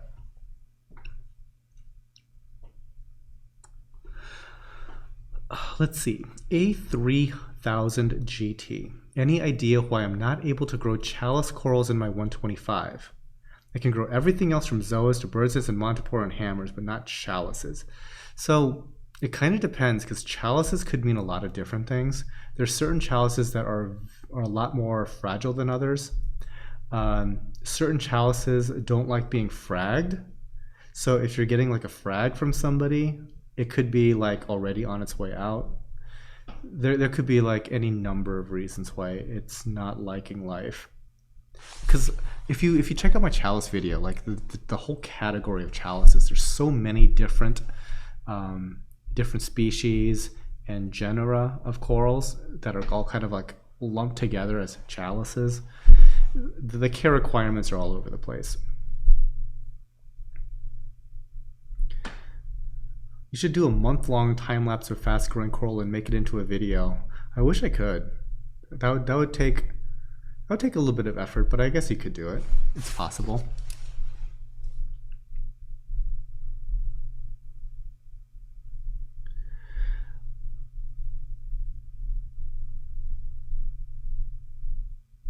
Tony Schenkel.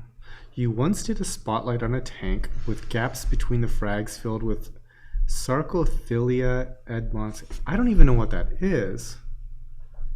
Does the stream look like out of focus? So my mom's wondering if the stream looks out of focus for you guys.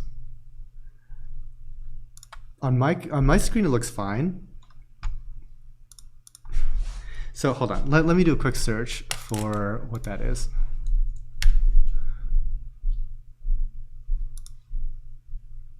Oh, right, okay, gotcha.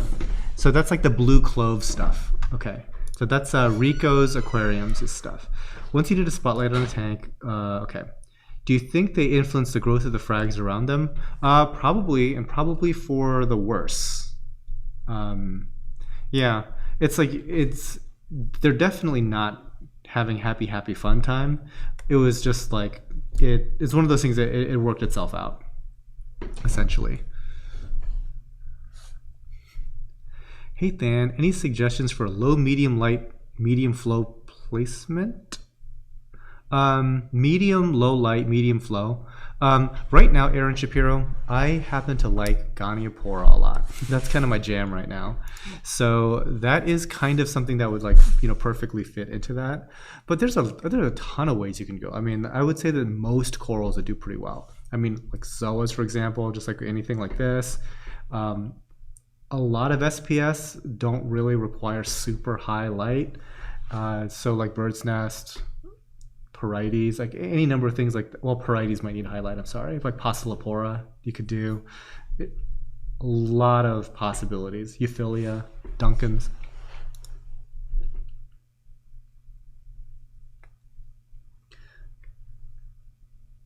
Okay, yeah. Everybody seems to have like good stream quality. I was like, yeah, I don't know what the deal is there. I mean, it looks fine on my screen. Yeah, Aaron Shapiro, like Ghani's, and Ghani's are like one of those things that are climbing in price. So it's one of those things where like, okay, maybe it like returns to normal or it goes insane like torches go. Because there's already Goniopora that are like $900. They're like true insane rainbow ones. I've seen one in person ever. It was not for sale. Otherwise I would own it. But yeah, like really nice Ghanis, I could see being like a big thing. I like them a lot. So you may or may not have seen it, but I did a video all on Ghanis recently, and there's a lot of eye candy there, a lot of inspiration to draw from. Ideas for more videos. Make a spotlight for each genus of chalice. That's like 20 videos, but yeah, it could be.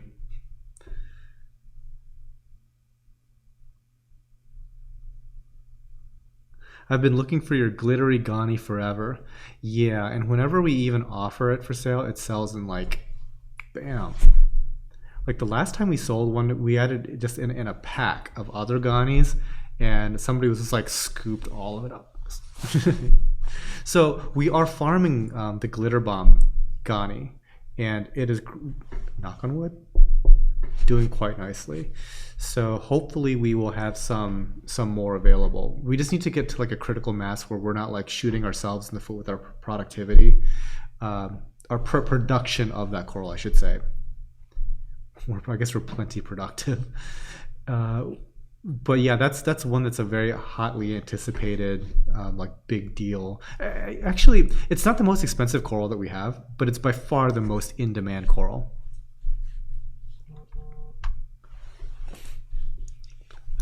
My mom says the live stream is fine after refreshing. Yes, refresh your stream.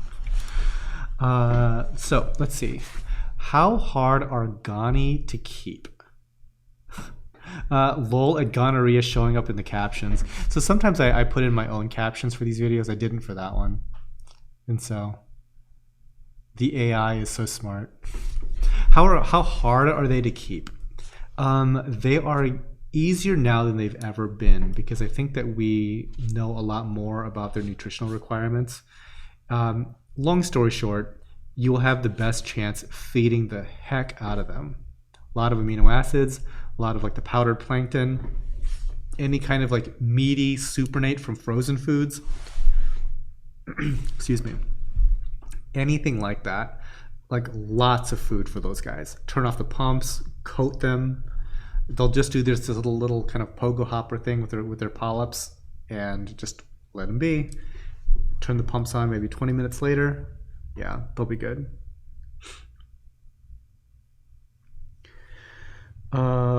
Hosanna Francisco Resurreccion. Hey Than, you have an idea on frog spawn torch hybrid? I think the one that I have is a hybrid of frog spawn and torch. Okay, so it's kind of funny how like, because we just got a coral in, it's a Euphyllia, and there's like a debate as to whether it's a torch or a frog spawn or a hammer.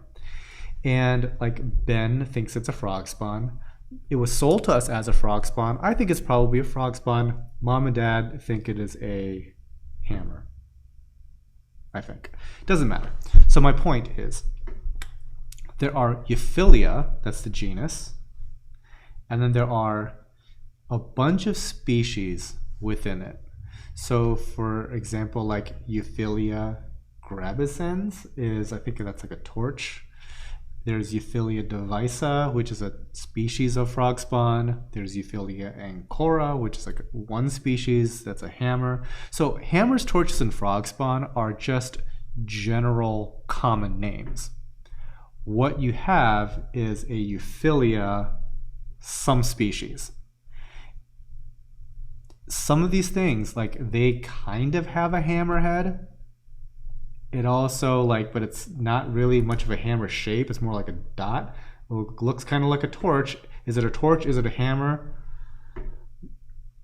It's a Euphyllia, right? It's a Euphyllia of a specific species that has a certain shape on the tentacle's tip, and that's kind of it. I mean, it's like I think that people kind of put too much weight into like a common name classification for something. Is it a hammer? Is it a torch? Probably not meaningful. Marcus Aurelius 187. Don't forget Alveopora. Yeah, Alveopora are nice. They don't got the color though. Like our Ganis right now are straight fire. Like they are just radioactive green. They are bright fluorescent red, bright pink, the glitter bomb stuff. Our Alveopora are cool, but they're like pastel. They're like chill, you know? So if you're looking for something that's like more of like a pink or a cream pastel color, Alveopora, and they might even be easier. But when it comes to like just like the crazy hot fire stuff, there's some magic going on with the Ganis. So that's got my attention lately.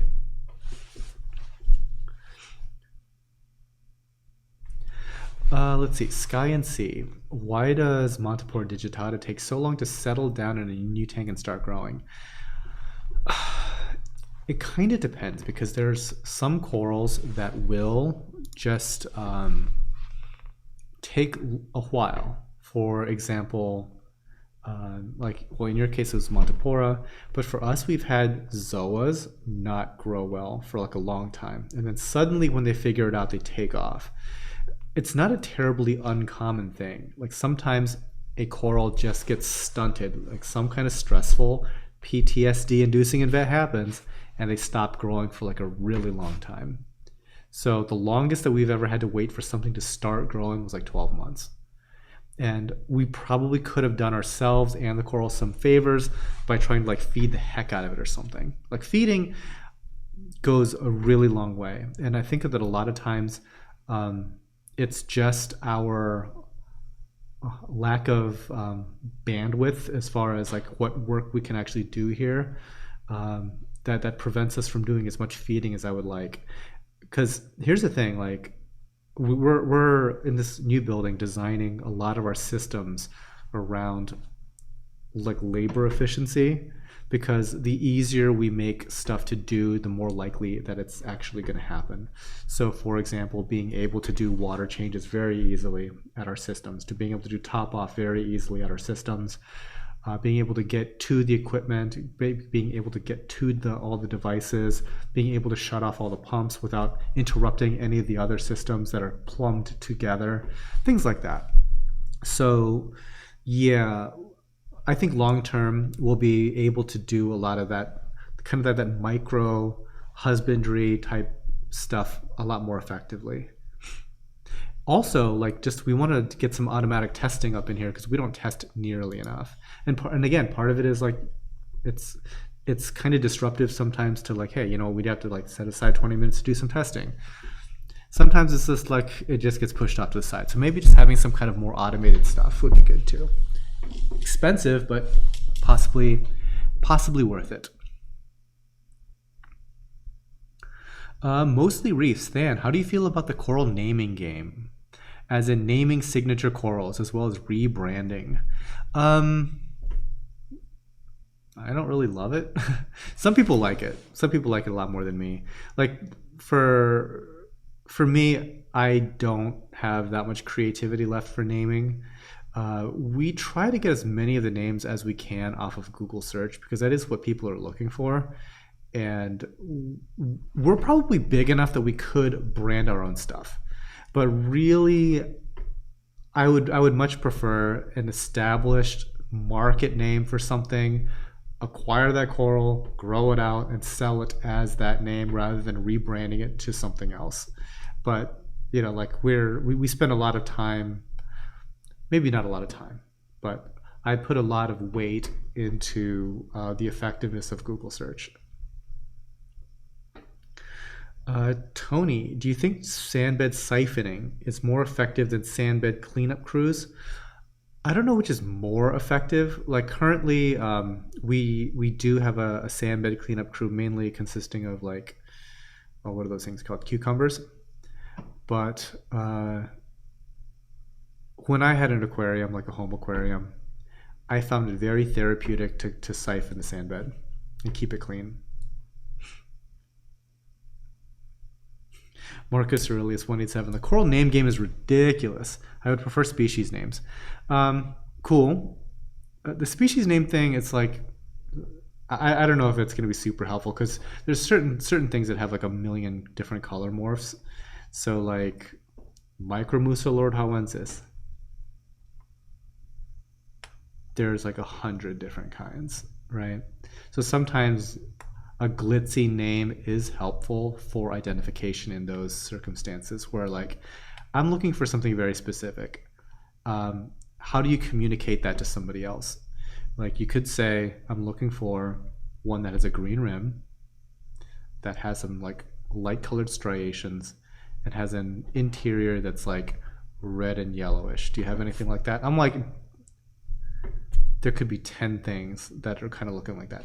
But is it a such and such fireball infusion? It's like, then all of a sudden it's like, oh, I at least can pull that up on a Google image search, hopefully, see that coral, yes, no, I have it, yes, or yes, I have it, no, I don't have it.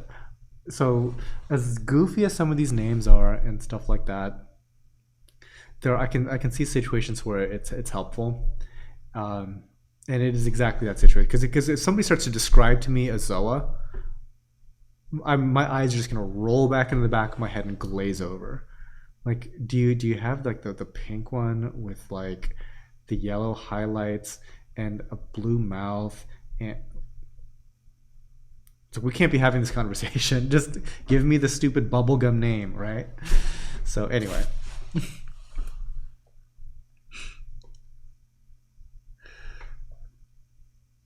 You need like 10 to 15 tridents. Yeah, something like that.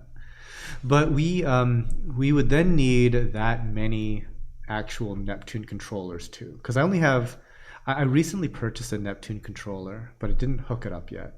And that's the only one that's modern enough that I can hook a trident to. Because all of our other Neptune Apex things are super ancient, the ones at the greenhouse. And all they're doing is monitoring temperature and pH inside the calcium reactor. So yeah, it'd be like a big investment. And also, yeah, the greenhouse is good. It could stand to use some improvement as far as like organization and restructuring of systems. And that's just something that we can't do until we get done with this building. But yes, we would need a lot of equipment upgrades to do that.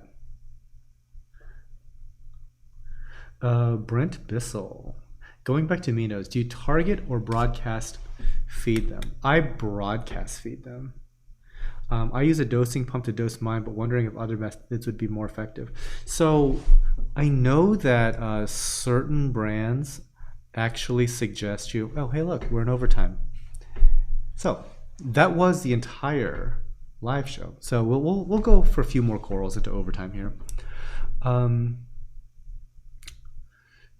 I've heard some brands actually suggest turning off the flow and spraying their solution directly onto corals and letting it sit. But no, what we do is we broadcast feed.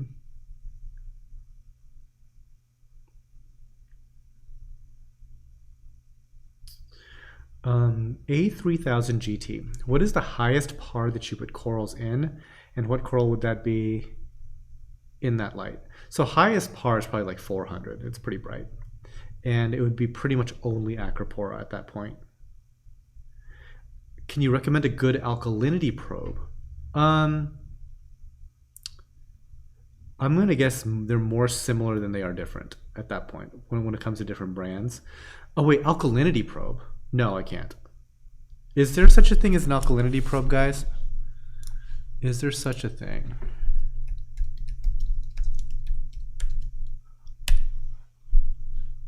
Okay, so Bulk Reef has one. No, they don't.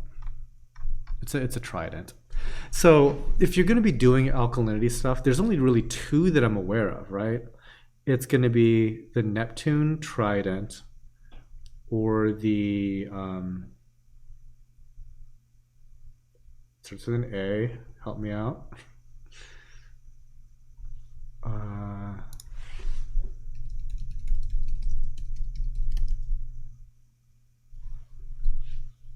Oh shoot, I can't believe I'm blanking on it.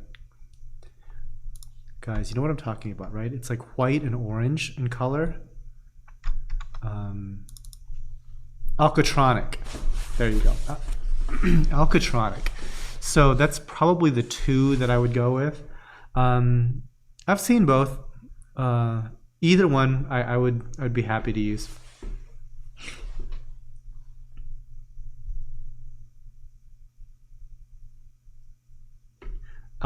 Reef Bot is another one. I've never seen a Reef Bot though.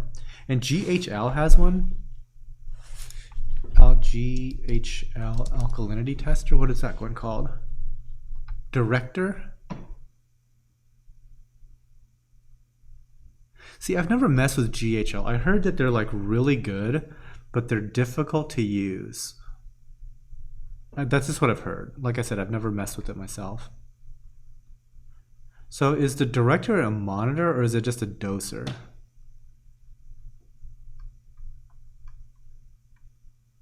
Yeah. I was told there was a probe for alkalinity. I think they made it up. Yeah, I don't think it exists. I need to sneeze.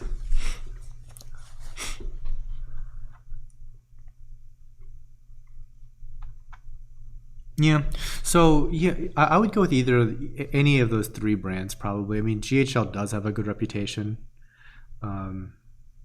You know, a lot of people like Neptunes. I've seen the Alcatronic work nicely. So yeah, any and all of those would work. Okay, so it does both the dosing and the detection. Okay. If you have a coral that it comes primarily from TG, then by all means name it the intern.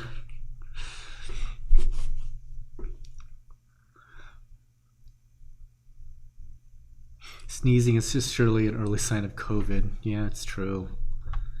It's true. There have been too many people here. Like I try to send my parents home. They don't listen to me.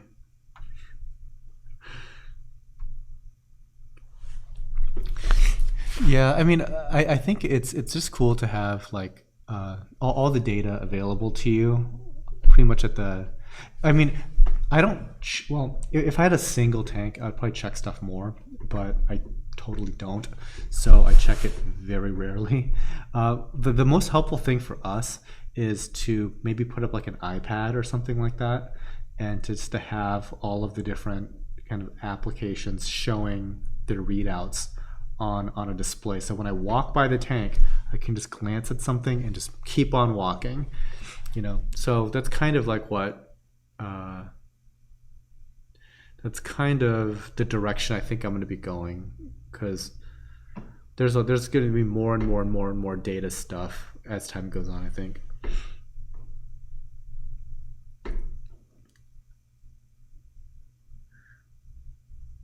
RCT got a whole bunch of nice corals from you. Thanks. Keep up the great work. Well, thank you so much for supporting Tidal Gardens.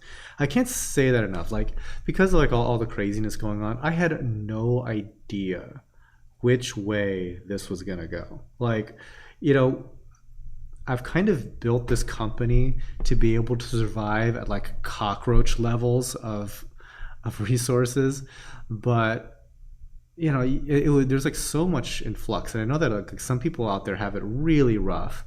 So I consider myself very fortunate that I have like the support that I do. So like, trust me, every sale that you guys like put through.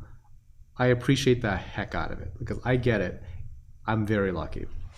So anyway, speaking of thank yous, I should say my thank yous again to the Patreon crowd that also support this channel. So real quick, John J. Jameson, thank you. Toby Robinson, Bill Russell, Jeremy Altman, that's 2 please by the way, who also put in a lot of super chats, very nice of him. Dave Davis, Scotty D, Rigoberto Rodriguez, Thomas Tarrant, Keith Singer, Skylar Korn, Sana Nomine, Puddle Aquatics, Amy Bruner, Juanita Threlkeld, Tim Garner, Harkins Aquatics, what's up Harkins? Diane Rishworth, Zara McIntosh, Brandy Camp, Gwen Nicodemus, Lisa Clow, Christopher Frame, Ernest Wallace Jr., The Classroom Reef, Chuck Admire, Jean A. Van Voorst, Rico's Aquariums, who I saw in chat briefly as well, Christopher H. Curry, Alan Jackson, Kevin Cortez, Trevor Joseph Overbeck, Ryan Kern. Thank you guys. All right. Tim Law, I have a few hundred in my cart. Do I have to finish before you finish? You probably want to check out just to make sure that you get everything that's in the cart, because in order to actually get the items, Tim, you have to complete the checkout process. So that is one recommendation that I can give you. All right, so guys, I'm gonna take off. I should probably do some lawn work before it rains or something like that. So I hope you guys enjoy the live show. Thank you very much, and stay tuned. I think I've got a lot of like cool content coming up planned. We'll see how much work I get done this following week, because there's a ton of activity and distractions aplenty. But we've got, like I said, we've got some cool stuff going on I think that y'all be pretty interested in. So anyway, I hope you guys enjoy the rest of your weekend, and I will see you around. And end stream.